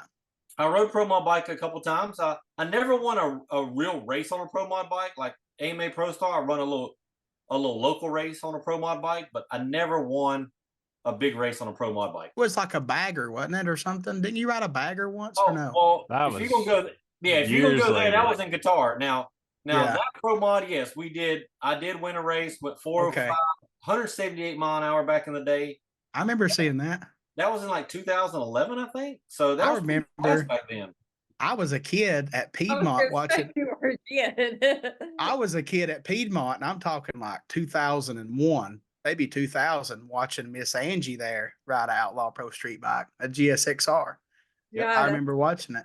You're telling my age, Dustin. Hey, that's all right. That just I'm means so you've been a old. badass for a long time. You know what I mean? Yeah. Like that was back. I think we were actually pitted like 2 spots over from you guys. I think Sean Gann was there, and I'll never forget it because he rode a damn wheelie the whole ass racetrack. I'll never forget it. And I was a kid. That was a big deal. Like I was like, that dude's nuts, and come to find out Sean was nuts. He was crazy. He was a wild dude. You know what I mean? So, but No, just a lot of that's history a there. cool, yeah, that's a cool story, Matt. That's like similar to basically what I did too, and I'm sure maybe at the time it was a similar thought process because I grew up with race cars with my dad. We got 2 race cars down at his shop right down the driveway, and when I started getting into, I grew up at the drag strip and racing and raced a little bit at the car stuff. But then when I lived down and worked at Bristol Dragway, I didn't have any place to store the car and it was up there. And I mean, you probably didn't trust me at that time, which that being said, side note, I did crash our car last year. So there's good reason for him to not it trust. crash this time. Yeah, I know. I didn't hit anything, but I still wrecked it at VMP. Anyways, I gotta tell this real quick. Hold on. Ben said, "Man, I didn't crash it, but I was upside down." I'm like, "Do what? You crashed it, bro. If you were upside down, you crashed it." He goes, "Well, I didn't hit anything." I'm like, "It does not matter. If you were upside down, you crashed, bro." Yeah, y'all know how wide a track is, and like a regular track, I think, don't hold me to, but it's 60 foot, give or take. Well, I know damn well how long our top sportsman Mustang is. It's like right at 21 feet. So I didn't have much room to play with when that son bitch was completely sideways at the track, and I managed not to hit the front or the end. But when it finally slowed down, 20 miles an hour, it did roll up on the lid. So I tore up a bunch of shit. And even though I didn't hit anything. Anyways, so there's probably good reason he didn't trust me back then. But long story short, a local guy got me in. Uncle Jerry got me convinced to try riding one of his bikes because he had 3 or 4, which was blowing my mind at the time. I'm like, who has that many bikes, And when I first got into it, same deal. I was like, oh, this is so affordable compared to the cars. I built me a Busa, paid $3,500 for it, put 3 or 4 grand to use parts on it. I don't think it had anything new on it. And I drove that thing to the racetrack and I raced it. And then, a year later, it was a 6x12 trailer. Felt like I was big time in. Then a couple of years later, the 2 or 3 bikes and got a 28-foot trailer. Now, now it's like, oh, well, the family loves this. Now I'm looking at motorhomes. It's got now it's not cheap anymore. So welcome to the lifestyle, baby. Similar path, right? Where it's like you just keep climbing that ladder, and the next thing you know, you turn around and you're like, man, I used to ride that damn bike to the racetrack, and now I can't even go if I ain't got a motor home and 4 bikes. Yeah, so that's a cool and similar story for sure. For sure. And definitely, you can go faster and it's less expensive. It was back in the day, motorcycle racing. Now it's just the pro stock thing it's out of control too, just trying to keep up with the technology and the cost. And these 2 rigs going up and down the road for Oh every yeah. race. I mean, it's just costly, but in essence, I have been able to drive a car also, so I've Yeah. been successful at that. I've won some races in a pro mod car, quarter mile and eighth mile, and I held the record in Qatar for a 355 for a couple of years in eighth mile, and I've been 6 8 or 580s at over 200 or 250 mile an hour in a car in the quarter mile. So I've been successful in everything I've done, and That's nuts, bro. Like but I'm I just love to saying. drive a car. Absolutely, I'd love to drive a car, but all in all, this is where my life set was motorcycles, and this is where I'm gonna be at. Well, Well, I know I asked you that down at Charlotte because I was, when you started running the cars there for that, whatever it was, 2 or 3 year time period. And, like, I think that was it was similar to when y'all had that, Pro Mod Bagger, which I love. Yeah, That's one of my all time favorite bikes, just period. That and probably, Pete Brown and them. So that Harley, deal they got, this is like, a those are cool two of bike. my favorite bikes. Just different, Mm-hmm. But yeah, no, that's great stuff. that pro mod bike is sitting upstairs right now, still ready to go. Really? And we're No not putting shit. it together. I mean, it kind of does sound like a good 460 bike. Just detune it, run a small engine. I mean, I'm just saying. With his With my spare time. Yeah. Yeah, What right. time, right? here, he's I was like, I'm about. putting pro mod together. I'm putting the pro mod together, and I'm like, no, you're not. What? When? When? I We do have want to more. point that. We have more motorcycles in here than I can shake a stick at. I think we have 7 V twins Angie's in here shaking her right head. now, and 2 Suzukis, and it's just like we got way too many motorcycles in here. Well, myself and Ben, and I think, of course, Boo. We always express how you guys. This is your job. Like pro Oh stock yeah. motorcycle is your job. So you're not for sure not trying to hurt it. You're not trying to take away from it. You're trying to make it grow, right? So you have a job. Like you're one of the very few, if I don't think there's any other one that does pro stock motorcycle for a living. Like that has to get some kind of respect. You know what I mean? Like that's not something easily done. And to have a career in racing is challenging. And that's why I'm passionate about the sport, because a lot of people think that I bitch and I gripe and or I cry about stuff. But man, I'm just so passionate about our class. I mean, Mm-hmm. if you let's take for instance, if Matt Smith Racing and Vance and Hines Racing, if we just all decided we're quitting pro stock motorcycle, It's that done. class is done. You Yeah. know, and we're always bringing 3, 4, 5 bikes. MSR is for the last 10, 12 years we've done that. So Yeah. we support the class so much, and I just want to see good competitive racing, whether we're winning or not. As long as me, Angie, my customers, we're competitive, Yeah. that's all I ask for. Yeah. And that's why we have a parity class, because it's supposed to be where everybody has a shot. Every brand has a shot. And that's why, I feel like, NHRA got a little sidetracked last year, and they didn't do enough to bring the class back together. And it looks like they're trying to do something this year, because they've made one rule change so far, and they're probably going to make some more. But that's what it's all about. We just want to keep the class competitive. We want to keep more people coming out, because we need new people still coming in. I mean, there was over the winter, there was a girl named Destiny that was supposed to come out. There was Chris Gardner Jones that was going to come out. There was a couple more people that said they were coming out racing, and they haven't even showed up yet. Yeah. Why? Joey Brangard, a bunch of them was supposed Yeah. to, right? Why? I don't know. Maybe it's because this guy's so far ahead. They just know they don't have a chance. So I know a few of them's parts problems. They're you just know, they're just waiting on parts, but I don't know how big their order was. You know what I mean? Like you right? obviously buy plenty, and they're like, "Fuck, I just need one just to go racing." You know what I mean? So Right. it's a Well, little different. hopefully when it gets, everybody gets close together, maybe the new people will come, and they'll come and join us, because Mm-hmm.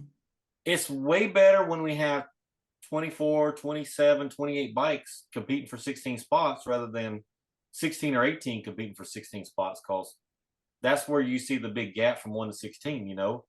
I remember back in the day, we used to have 30 some bikes show up for the Gator Nationals, and we'd be like a tenth and a half from number 1 to 16. And that was really good racing. We had Now, we almost had a 10th between first and second, for the last year. We Yeah. had 32 bikes show up in Las Vegas one year for the Las Vegas fall race. 16 bikes went home. Yeah. I feel like that a lot of it is the privateers sit back and they watch and they're like, well, even to be able to compete with, let's just say, the ones that's behind you, like the ones that's slower than you, they're going to have a hard time, right? Because being a privateer with no data, no backing, no money, like it's hard. Like you have to experiment money to build a motor to make it work. Now, could they hit up you and maybe get some help? Maybe they could hit up Vance and Hines, maybe get some help, but that also costs money. So Right. it's a pro stock motorcycle. I know for sure is a goal of many racers, but the money getting there is what's holding them back. Like it's not for the faint of heart. Like that's why I'll forever be a bracket racer, that and a plump. But other than that, I just like this is why I get in where I could fit. And at the end of the day, pro stock motorcycle is the elite. You can't go any higher, in my opinion, unless you just get into four wheels. That's it. The be on TV and all that stuff. It's the grand stage of every bit of it. And anybody that races competitive in like Pro Street or any kind of heads up class at a series, they deep down inside they want to be there, but it's just very financially hard to do so. And I get it. It really is. I mean, the privateers are always going to struggle, but that's in anything, even in motocross. And Ben, you know who was at our camp at Charlotte. Mm-hmm. And I'm not gonna say no names, but you know who was there. Yep. And they're big in XDA. Yeah. Yep. And after going to one race, they're like, he goes, Dad, I don't want to go back over here. I want to be here. So I mean, it's just one of them deals. I mean, we all have gone to the point to where we have to support our local stuff, XDA stuff like that. But when you actually get to NHRA and you see all the fans and you see all the stuff and the TV and the limelight, you're like, man, this is where I want to be. And also, this is where you're going to make your money at. I'm sorry, but this is where you can find your sponsors to help pay for your riding and your doing. And, to own your own team gets really expensive. Oh, yeah. But if you look at what Elite and KB Titan is doing out there for the pro stock class, I think the same thing can be said for the Matt Smith Racing and the Vance Nines class. And I think Vance Nines, I think that's why they started a rental bike. I think you'll see them have 2 or 3 more maybe down the road. It's it's a doorstep to get them in. They can control it. And we have bikes. I've been turning people down from renting our stuff because I don't have the help. And for me, if I do it, I've got to start charging more money to rent bikes per race to get the help in here in the shop to keep this thing going. But I think in the grand scheme of things, I think it'll be cheaper for people to rent the bikes and be competitive than for people to own their own stuff, travel the country, and then try to work a normal job.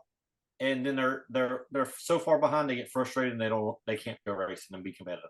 So yeah, I mean, I feel like if I was pro stock size and was a good rider, I would be hitting up a top team about renting a bike, because you might do it for a year and be like, okay, I'm done.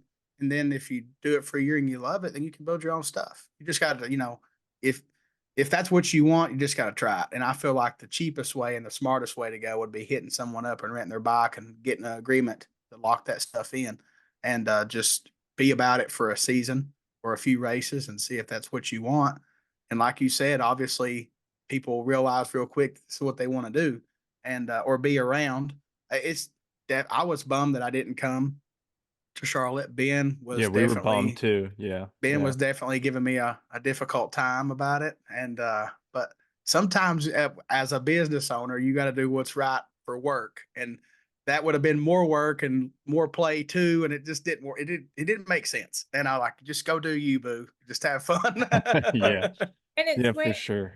It's way easier to join a team that has their own engine program and they're doing all the R&D and all that, and you being a rental customer. If you want to own your own team and you come in and you want to do all your R&D and you want to have your own engine program, there is no way that and I'm speaking for Matt too, at this point in the game, and if we had to just had to start fresh, I don't think that we would own our own team. We would just go pay the money to Vance and Hines or whoever we need to pay it to, and we'd fly in and race and go home and do whatever That's we needed to do. that's probably the most expensive part is the R&D.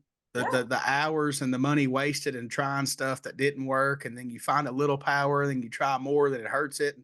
There's just so people don't realize that. Like you spend good money on like a set of camshafts that you're going to try, and then they're trash. They don't work. Well, You can ask John Hall. John Hall used to be with us. Yeah. Then he quit, and then And it was the worst bike. No, it wasn't the worst. he bought his own bike and was going to do his own program, and that lasted like 2 races or 3 races. He's like, no way.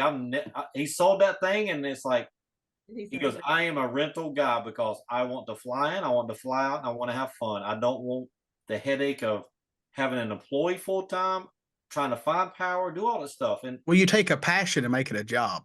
You know what I mean? Like, and he's got his own job, so he don't have time to do that. You know, and it makes it way cheaper for people to be able to come and rent stuff. And like I said, the KB Titan and the Elite Performance is the one showing how to make our pro stock motorcycle class work, is just like what they're doing. Yeah, and I think that's what Joey ain't KB helping Joey and them. Hopefully, I know right now they're probably buried in pro stock car stuff, but that's the plan. You know, that would be another good third step, maybe. Who knows? You know what I mean? And it might be, you know, and I just don't know how far they'll go with it. You know, you got to give it 100%. You can't give it 50. You know what I mean? Like it's got to be it all. I've heard Corey's going to go drive a pro stock car, and you know, and I just don't know if that's going to affect the bike program, because then Joey might want to do the same thing or whatever. But then again, Joey's called us a couple times, you know, trying to rent the bike, you know, because they don't have the parts. He's like, look, I want to keep going. You know, what's the cost to rent the bike? I'm like, Joey, I just don't have the manpower right now to do it. You know, if I had a commitment for all year long, I'd find somebody. But just doing a race here and there, I just don't have the people to do it, you know? Yeah. Yeah, it's definitely difficult. And Joey did a great job on my bike. Like there's awesome rider. There's not many people that I would let ride my bike, and that it's very few. And I told him, I said, just put Joe, when I got hurt and was in the hospital and all that, I said, just put Joey on my bike. It was Joey or Chip, and Chip had a boat race. And so I put Joey on there, and he did a great job. I mean, I'm pretty sure that he could have been in a couple finals. And that's my broski right there now. Joey's my dude. He did so good. And that boy is so humble. Like when I couldn't go to Dallas because I was laid up, and Matt wouldn't let me go to Dallas. So, but he texted me after every run, and like, I mean, he was awesome. He did such a great job. And like, you know, what we were trying to do was get him to line up with Gage first round and things like that. But it was just awesome to watch. I mean, like I said, there's not many people you'll let ride your own bike, but he was one of them. Yeah, he was well deserved to be in the saddle. Trust me, he's a good rider and a good person for sure.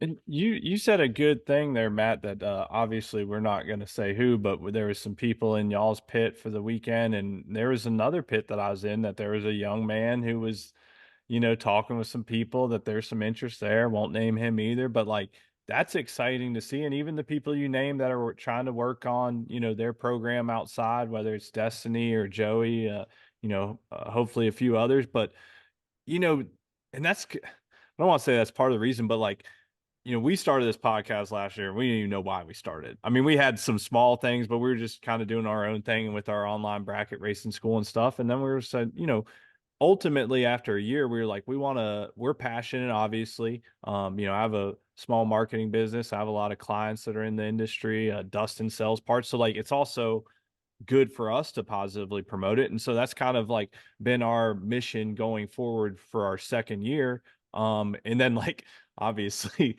Gainesville happened and I happened to be down there and did a little bit of stuff. And then there was a lot of stuff to unpack and unfold. So, you know, it seemed to be a need for that as well. So we wanted to be involved with that. But, you know, as a fan, like last year, I think, and I know really the last couple of years, but, you know, we raced with Joey. So we saw him come up, and then, you know, a year here and there struggle. And then they did really good, like you were saying, Angie, in 2022.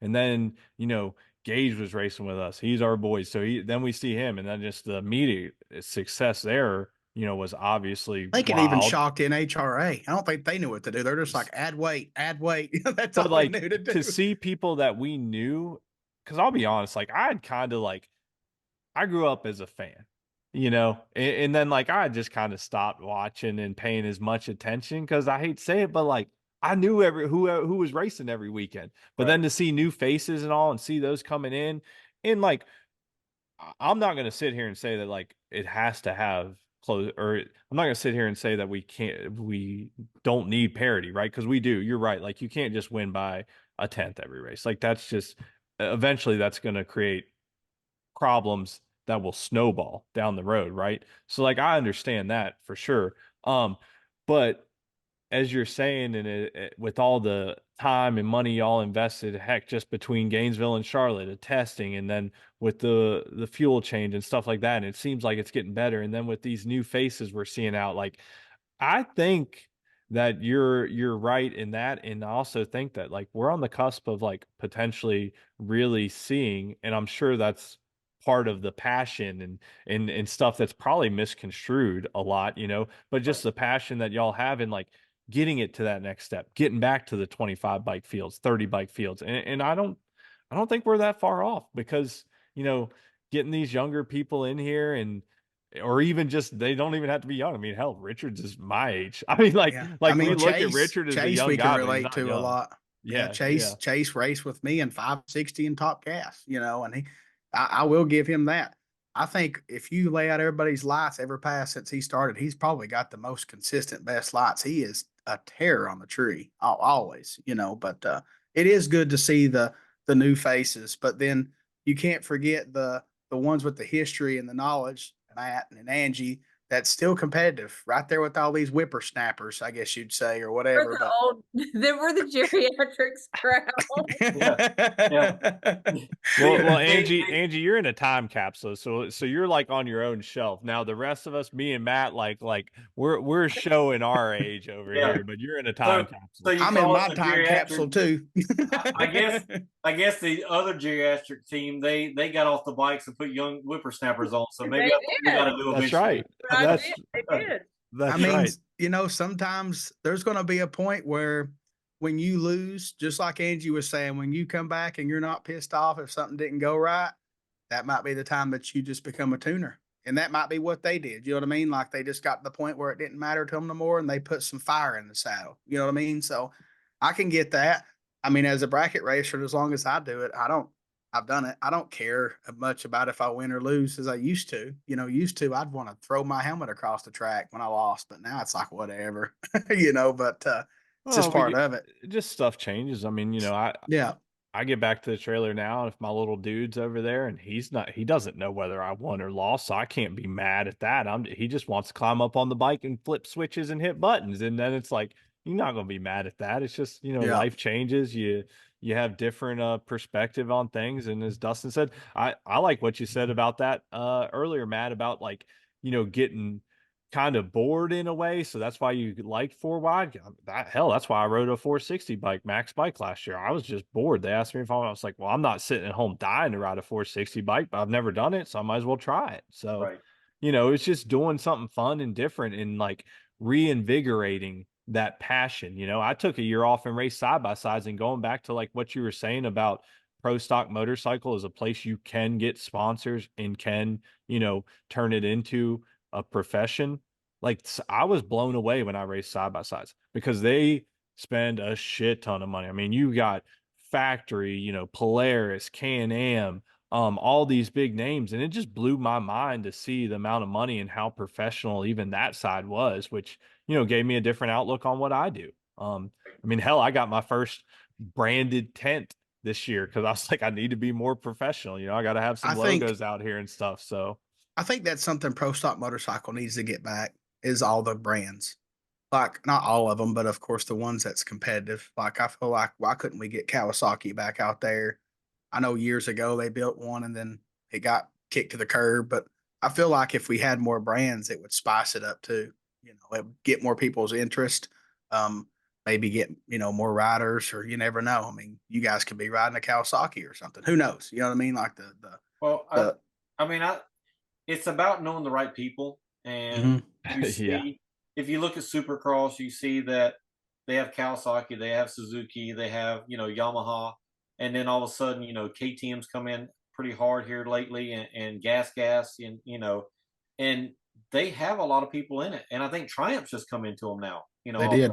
Yep. So in the grand scheme of things, I would like to see, as a V twin side, either Triumph come in or Ducati come in. I mean, hell, I mean, we can take the motor that we have and rebrand it, and it could be a Ducati motor, and have Ducati bodywork on it and Exactly. promote their stuff. So, but you still got to know people inside. Yep. Oh yeah. Yep.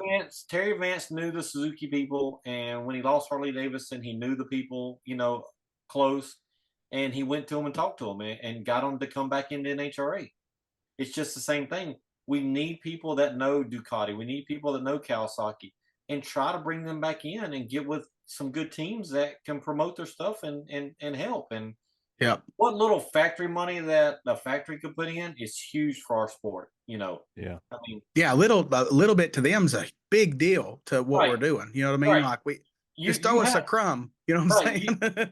saying? I know Harley used to put in like $1.5 million to Vance and Hines every year, and then they had another million something plus on the midweight that they did. So in the grand scheme of things, they were throwing like $3 million in NHRA every year, and they did that for like 18 years. I mean, get Ducati to come in and be on the Matt Smith team or whatever, and throw us $500,000-$700,000 to help promote their brand. That's huge to our team. Then you could have And more employees, more rental bikes, and it just snowballs into more of everything, right? exactly, and There's more work. it's more work, but Yeah. that's Well, our that's job. where That's the what we're here employees for, come in. The That's employees come in. and, and that's what we want. We want to support the class. We want to Yeah. make the class grow. So, yeah.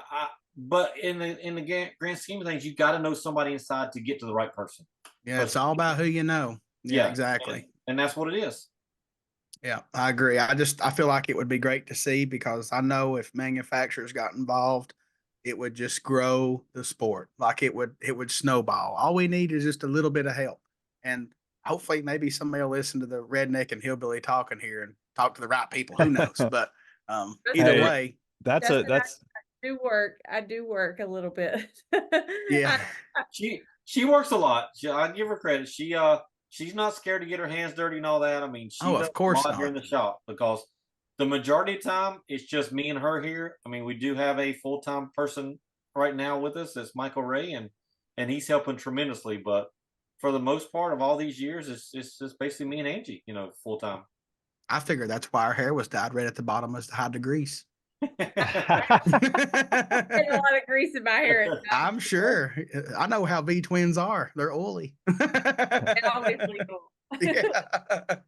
so Matt, let's and we don't want to keep y'all too long, so just let us know when y'all got to go, but we'll also kind of be aware and try and wrap this up in not too long. But I got to ask, sitting at 6, how bad do you want to be on top of that list, the only one to have 7? I mean, honestly, it'd be very nice. I mean, I I grew mean, up. that's a goal, right? It is a goal. It is a Okay. goal. Has to be. I grew up watching Dave Schultz race, Right. and he was a big hero of mine in the motorcycle drag racing world. Um, and then Andrew Hines has got 6, and I have a lot of respect for Andrew. He's very smart, very talented. But yeah, I would love to be at 7, and I've said it all along, and I'll say it again. If I get to 7, and I do get that under my belt, I'll probably step away from riding.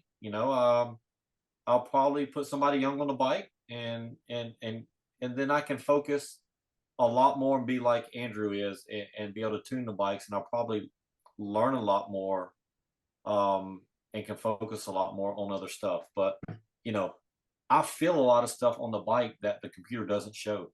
Right. Got to find that right rider to give you And- that information. And that's where it helps me right now to still be able to ride, even though I feel the bike do something stupid out there, but the computer didn't show it did something stupid. So I know there's something going on. But ultimately, yeah, I would like to get to 7, and then and then put my hands on trying to get Angie 1 or 2 or 3 and 7. Donna and whoever else comes around for it, you know? So that's our goal. I mean, we just want to Yeah. have to do the bikes and to have a chance of winning races. Yeah, for sure. All right, Talking about I got a Gianna. question too. Oh, go ahead. Well, I just want to know, both of you, you can answer however order you want. Most memorable win. What is your favorite win? I think mine was in 2022 when I beat Joey, because he won the championship, Matt won the championship, I won the race, but I think just beating Joey in the final, and I love Joey. Joey's like, guy, he's like, boy, I just pour some.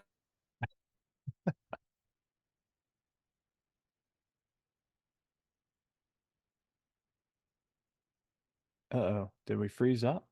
Am I froze? Was in the right lane. Well, I had been in the right lane all day, because right lane at Pomona is the lane of choice. So I was in the right lane. Well, I was in the right lane in the semifinals, and Steve Johnson's bike, I think something happened to it. He did a burnout and then was coming out of the burnout and it broke or whatever. So I had a bye run basically to the final. Well, if Matt wouldn't have ran in the left lane, then I don't know if we would have had the same outcome for the final. And the reason why I say that is his tuning curve, whatever he had, he probably more than likely knew that I was going to get stuck in the left lane because Joey was going to have lane choice. And that's what happened. If he wouldn't have ran in the left lane, because he felt, what was it, like 40 or 50 feet out, Matthew, the tire let go or whatever? Yep. It let go on my bike. So the butt dyno knew something happened. Yep. So I made the adjustment on her bike because I knew he was going to be over there to slow it down, and it trucked right on down through there, and she picked up ET and everything from. So it was a team win, more or less. Yeah. Like the team made it happen. And I beat Joey on a whole shot, and not many people can say that because Joey's a good lever. He's a good lever, but it was the tightest race, and it was funny because my bike went a little left and then it started going right, and Matt swore I was looking at Joey because I don't wear blinders. He wears blinders. I don't wear blinders. And he was like, you was looking over at Joey. I know you was, but I really wasn't. It was just the bike just kind of was. I mean, maybe she was. Who knows? Well, we have the onboard camera, and when he saw the onboard camera. Yeah. I mean, bracket racing. She's just bracket racing down there. Yeah. It's all good. I mean, probably for mine, I mean, everybody likes their first win, especially in NHRA, and my first win was Englishtown, New Jersey, back in 06, I think.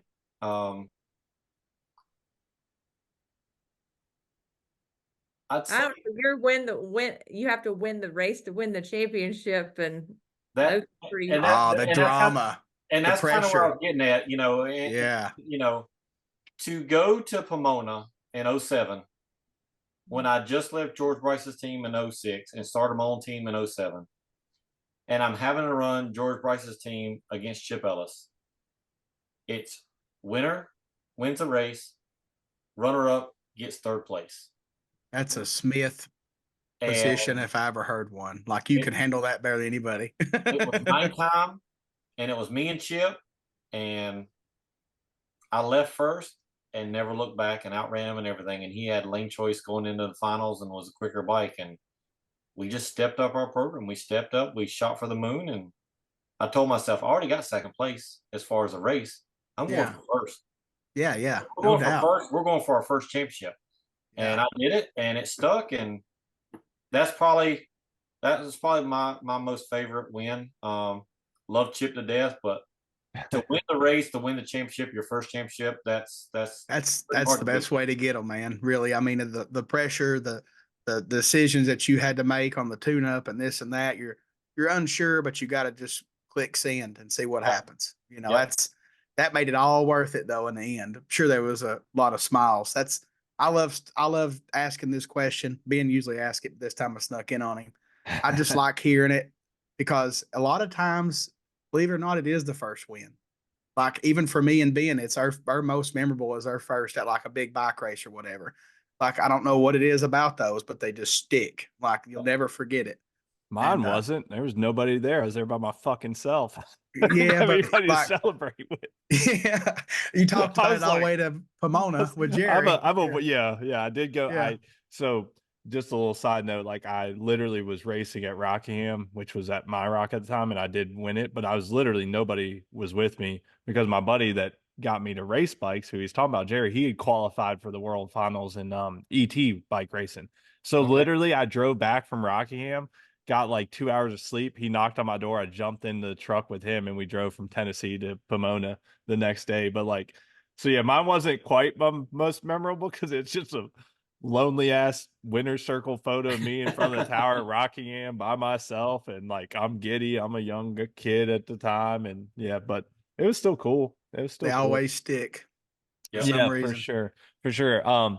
And you were talking about Chip, man. Talk about, I mean, I know Chip a little bit, but talk about a cool dude that like obviously everybody respects and loves because I mean you see him riding y'all's bike.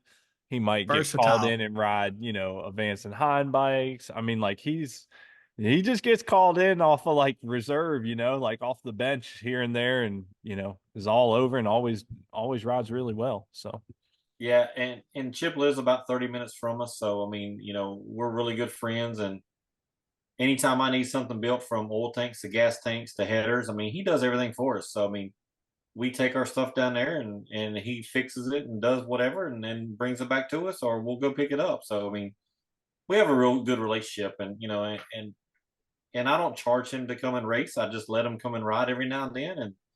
And that whole Reading thing last year when he laid down in the finals, I'm like, look, everybody was giving him a hell. I'm like, dude, he don't pay nothing to raise. I let him come and ride a fast ass motorcycle and our goal was to try to knock Gage out quick and yeah. try to get ahead of him. And it worked. I mean, Gianna knocked him out in the semifinals or second round. And it made us take the points lead, so we started playing the game early.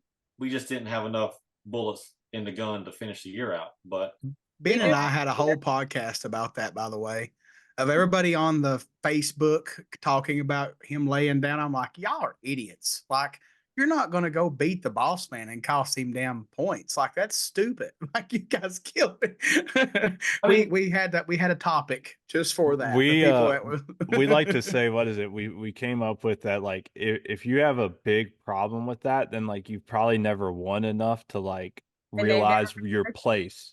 Yeah. Right. You know, because like Yeah. I get it. Like we're talking about like first wins and all. Like if you'd have told me after my first win that like, hey, would you let Dustin, your teammate, win if he's ahead of you? Fuck him. Like no, I wouldn't have. But like now, like tomorrow, like I don't. If my friend, when we us bracket racers call teammates, then we're just talking about our friends. But when our teammates, when they're ahead of us, I don't give a shit. I've let my brother win rounds and stuff. Like I don't care anymore because I'm going to get more enjoyment out of seeing my friend or my blood brother or my racing brother win if I can't do it than anybody else. So like, yeah, I just call that you just haven't won enough if that's the big problem with you and you don't understand how it goes. Like why would you have, and like with y'all having real, a racing program, professional program and teammates, like, yeah, like there's strategy in this. Like Everybody's job 100%. should be getting Matt to the winner's circle, right? Gaining points if in that situation. That's why I look at it. It's Matt or Angie, in that perspective. But simple fact is, now if we'd have had a rental customer and they paid money to do the race, we've never asked for anybody. No. Yeah. It never has happened. You can ask all the people that's ever rented from us. We have never asked anybody to lay down. Yeah, they're paying you. You know what I mean? So that would make sense. Race, and that's what we do. But when we bring people in, just like Joey last year, we didn't charge him to come and ride the bike. We just let him come and ride. And to me, that's what we were trying to do is pair up against Gage. Each time we sandbag and run 8th mile and shut a bike off. And we got Eddie one race, we got Kelly one race, we got Hector Jr. one race, and he beat all of them, which was great. And they were all pissed off, but all in all, I mean, we don't do stuff like that if it's a rental customer. It's only when I ride for free. And that's your hired guns. That's what I would call them. And I use it as a test session, and I use it to try to learn stuff. Yeah. And if it plays in our favor, great. That's people don't realize that you're playing chess. Yes. It's not we're not playing checkers or anything like it's chess, and you got to strategize. And everybody in the big leagues is doing this. Yep. Like if they don't think they are, they're losing their mind because it's facts. Like it's all strategy. What does it take to get us on the podium? That's what everybody's thinking the whole time. And that's what you have to do. Two reasons. You have sponsors. I'm sure they want to see you win. You know what I mean? I'm sure they want to see you be the champion. Like all that stuff snowballs into bigger things for you. So who's going to go lay down and go, well, I just don't want to win? Like that ain't how this works. And the ones that get in their feelings about it, I mean, Lord have mercy. John Forrest has had stuff give to him. Come on. Like, Yep. you know what I mean? Like that's just the way it is. Well, I do like that y'all, and I don't know, do y'all like ask each other like, hey, are you going to comment on this? I do like that y'all like get on and speak quite often to the keyboard warriors. That's that's something else. Just seeing it. And I like it. I think it's cool, to see y'all out there responding and stuff a lot of times. Like I got into it pretty good about the same topic with I think it was Kenny Brewer, because that name, I think it was him. I don't know. Probably. Wearing me out. And I'm like, obviously you've never been in the same position as us. And he's like, and I would never be. And I'm like, well, good for you, and I'm not, I don't even know him. And so, and he was just going back and forth, but everybody has their different stance Yeah. on things like that. Yeah. You can't tell me that my opinion's wrong, because it's not. It's your opinion. It's how you feel. I'm gonna run my team like we want to run. When you get your team, you run your team like you want to run. Amen. Preach. Bottom line. You pay I your love bills, it. I pay my bills. Yeah, that's Yep. it. Yep. When they start paying your bills and they can complain about how you're doing things. That's the Yeah. way I look at it. Yeah. And if it wasn't Kenny Brewer, forgive me, but I think it was. I think I've seen that. There's an asterisk there, so you're covered. Yeah, I think I I've don't seen recall, that. but Fucking Kenny. I know Kenny. yeah, we Ian knows do. Kenny. Yeah, we do know. He Kenny. should have been working on his damn motor instead of playing on Facebook. Kenny, I hope you listen to this. You should have been working on your shit. I did want to say though, I've just been super impressed with Gianna like last year and even into this year. Like, and Boo had me, introduced me to her at Gainesville and all, and it was funny because he was like, I've been trying to get Gianna to come XDA and race, but she's worried and says everybody talks shit and all. And I looked her straight in the eye. I said, look, I said, you would enjoy XDA. Nobody's going to be talking shit. I said, there's people that have. I said, I'm looking you right in the eyes right now and said, and I'm telling you that I wasn't really talking shit, but like there was a time where I was saying things more so because I was concerned, like there was, some incidents and some, watching you and all. I was like, but I'm man enough to look you in the eye and say, my jaw dropped from that 2023 season, seeing like the improvements that she made. And I just, look, I'm getting old. I'll man up. And I told her, I said, I was probably one of those ones. I wasn't a hater. I was concerned, like, and there was probably things I didn't know with failures, but it just seemed like she was having incidents a lot. And I was like, look, how you did in 2023, you are doing awesome and you're kicking ass. And like, I think it's hard to see that type of improvement. So, She's a 180. yeah, sure. like I did want to touch on that, and she's riding and working with y'all and all. So like, I don't know what all the inner workings are, but my hat's tipped to everybody that's involved there because Gianna is turning into a really great rider from what I To can tell. me, the biggest, most impressive thing was when the tire D beat it and how she handled that motorcycle. Like I've seen really good riders get way out of shape, and she just like it was no big deal. It might have been a madhouse in her helmet, but in the video, I'm like, man, she handled. I seen it when it happened. I seen it all going down, and you couldn't even like she handled it like a pro. Like I was like, that's amazing. Like I've seen some really good riders get all tore up, and she did a great job. So y'all are doing a good job for sure on coaching or whatever you're doing. Yeah, and that's what we try to do. We try to want to make people better, and that's what we've done for Gianna. I mean, we kind of took that role over a couple years ago, and I was one of those people too, Ben. I mean, before she wrecked at Chicago, I told Angie every race, I said, this poor girl, she's going to They're get gonna hurt. kill her. Yeah. Going to get hurt because I And think that's we all where said that's that. where I was, Matt, and that's what I was trying to convey to her the best way I could. Like, I wasn't a hater. I was just like, damn, like what's going on here? Like, it's scary. So and then we took the team over and kind of saw what was going on, and we went to the first test session with her, and we didn't go through the bike and all that stuff, and then that bike, the front end failed at test session, and was a major setback. And it was like, at that time I was like, man, I just felt so bad for her because I know I can make this girl better. I saw how she could cut a light, but she was so far that she needed a lot of help to make all the other improvements past letting the clutch go on time. And I knew I could make her better. I had to get her past this point of the second wreck that just happened at Bradenton. right. And once we got through that, I don't know, it took 4 or 5 races before she came back. And then it took another 4 or 5 races before she even felt comfortable on the bike to where she'd hold it wide open again. Mhm. And I totally understand because she was scared of the bike. And last year was the first year that we finally got her a lot of testing over the winter and got her to where she had a good quality bike that was going straight. And it was funny, she had 2 Suzukis. We went to Gainesville testing, and we spent one whole day on one bike. We spent one whole day on the other bike. And I said, all right, now the third day, which bike do you want to ride? That was the better bike for her. And she chose this other bike. And so we parked it, and she never rode it again. And we focused on this one bike.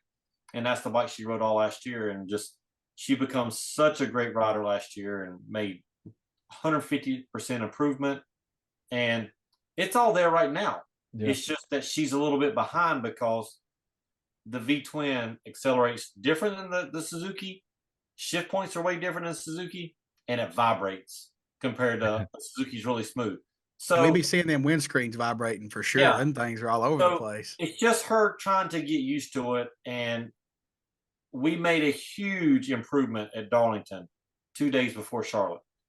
And it transponded into Charlotte of she went way better, way better, way better. And finally I put power to it on Sunday from the 8th mile to finish line, and she held it wide open, and she went 200. So there's not a lot of people in our class there's a lot of people that have raced for 10, 12 years that still hasn't gone 200 in our class that's been doing it. And now she's done it on a Suzuki and a V twin. So hats off to her. She's going to be very good. Give her another 2 or 3 races, and I think she'll be up to par. And I think you'll see a different person again. I think one yeah. thing she has that a lot of people that's online talking crap don't have is she's got passion. Like Boo has told me that she'll like look at videos and analyze what she's doing wrong. And that's what it takes when you're so hungry that when you get back from a pass that you sit down and try to figure out what you did wrong to make it better. You can't stop that kind of drive. Like that's the drive that will, eventually be great. And I love seeing stuff like that because personally, I've seen people lose it and you just lose that fire. And obviously she's got it because it's all new to her. And I love seeing the progression. She's come a long damn way. Well, And that she and loves just motorcycles. She Yes. loves motorcycles. I mean, I followed her on Facebook where she rode that long ride and it's awesome. how many of us racers out here that are currently racing right now have taken from Denver or went from California to Denver to Seattle, Washington, back to California, and still raced the race and rode a motorcycle that whole distance? Bro, you ain't paying me to do that. I had no I didn't know this happened. This is Yes, awesome. she This rode is a bike awesome. between races. It was like awesome. something like, wasn't it something like 2,000, 2 or 30 some 100 miles. 3,000? Wow. Yeah. Yeah. And it didn't matter if it was raining or whatever. She rode it, and it I was followed the whole deal. Like she would be at a gas station, eating a Slim Jim or whatever between, gas stops. It was awesome. I thought it was did awesome. the whole thing. Yeah. That's great. I don't know. Yeah. Somehow I missed that. I don't It's know. very I'm cool. I might go on my Facebook, make sure I'm following her and everything on that note. But hey, I like that you pointed out too, Matt, like, y'all are still coaching and easing her back in, and like that's the proper progression, like we've all seen it at some point. Like somebody somewhere either gets into a car, we've all seen people just buy a pro mod car and go race it. Well, hell, you've driven those. I mean, we've seen people buy Pro Street bikes and go race them that have hardly ever went down the track. And it's like, I'm very big on progression. And the fact that you're even still progressing her with the new V twin platform for her, like that's a testament to doing it the right way. And yeah, I definitely wanted to just take a few minutes and publicly out myself that I wasn't a hater, but like I was just concerned. So Right. when Boo just brings that up, I'm like, look, I'm just going to man up and tell you that I was, that's how I kind of was in that respect. But like, I have to give you your mad props, and your progression is like, I would have lost a lot of money. I like to be a little degenerate on the side and gamble sometimes. I would have lost a lot of damn money if y'all would have told me she was going to progress like she did last year. It was completely insane. So that's awesome. It's great to see that too, So And that's how I told on Suzuki. Until you can learn to hold the bike wide open and you go perfectly straight and you can control the bike and you hit your shift points, you don't need 100% power, Oh. right now. So in my essence, I try to take a little bit of power away to make it back to a 7.0 bike or a high 690 bike. And when you can ride that perfect, then I'll feed the power back to it. And that's exactly what I'm doing to V Twin, because same thing, got to go straight, got to hit shift points, and you got to hold it wide open. And if you can't do that with a 7.0 bike, you damn sure can't do it with a 670 bike, So that's the way I teach people. It might not be the right way, but that's the way I do it, and it's worked for her and it's worked for other people. It's when the 7-second pass has to feel like 15 seconds. Then they're ready. You know what I mean? Like it's got to be slow motion to them. When they get there, it's time. You guys know what I'm saying. How many passes have you made on a motorcycle?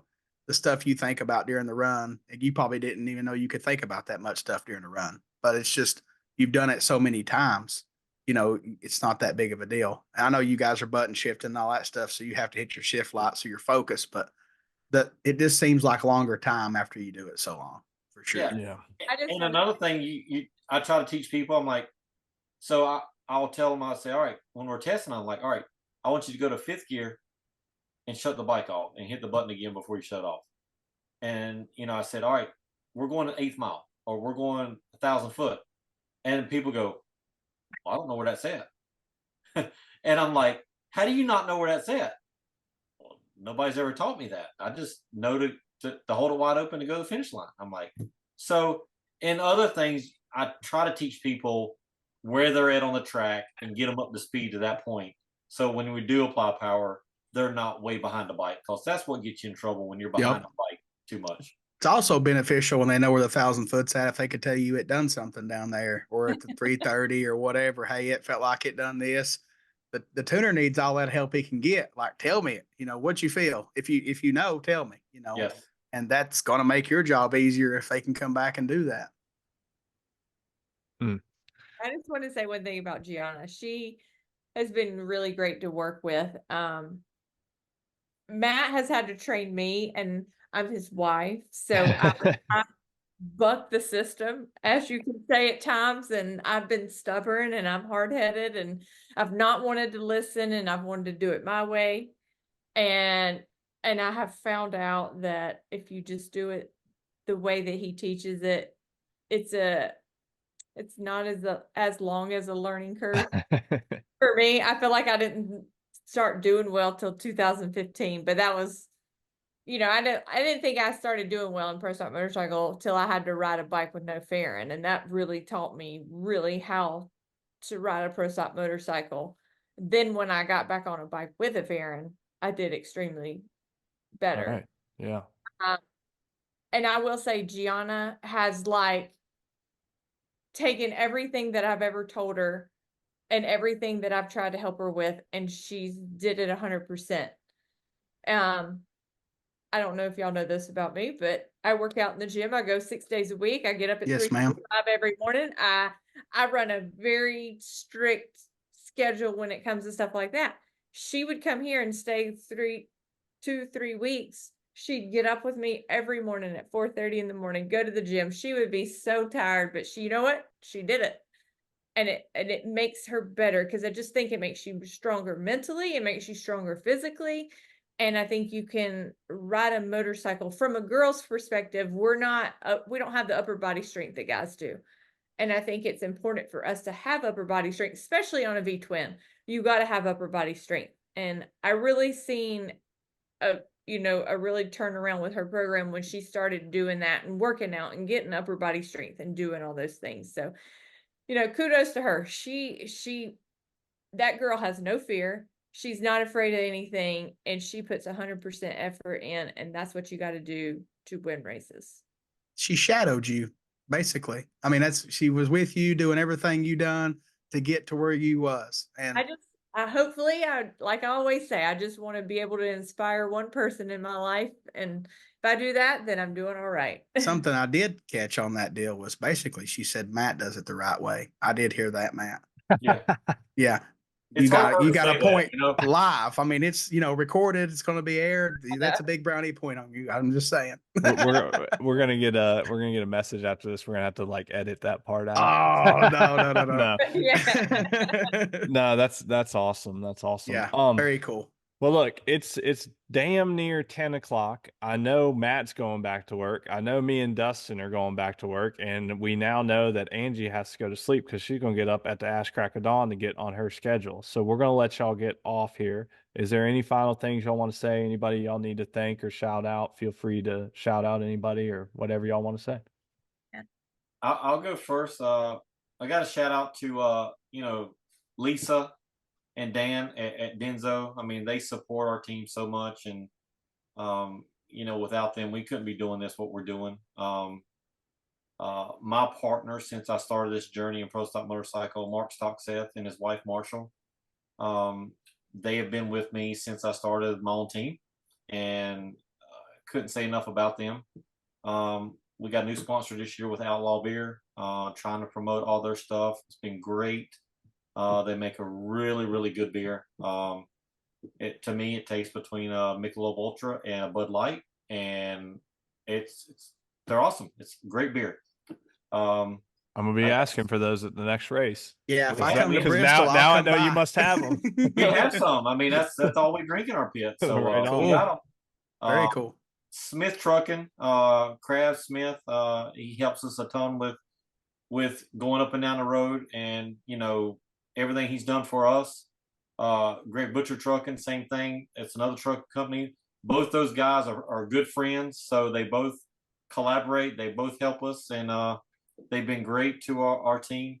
One of the biggest people that's probably helped me since I started my own deal, and we started this journey with the Magnet and Morelli system, and now we've gone to the Max ECU system.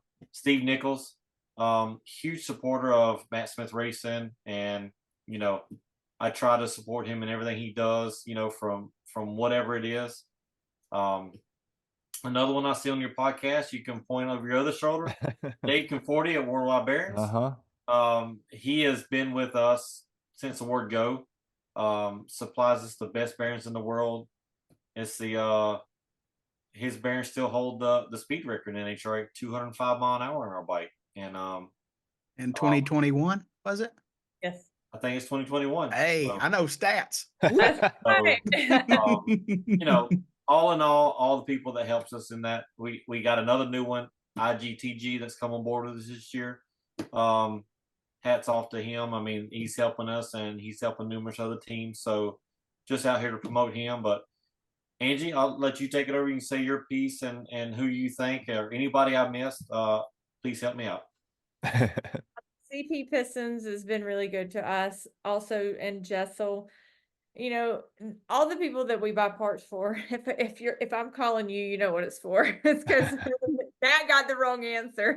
But anyway, thank you to everybody that's helped us on this journey, because it really honestly takes a whole village to get us there, a whole village to make us be successful.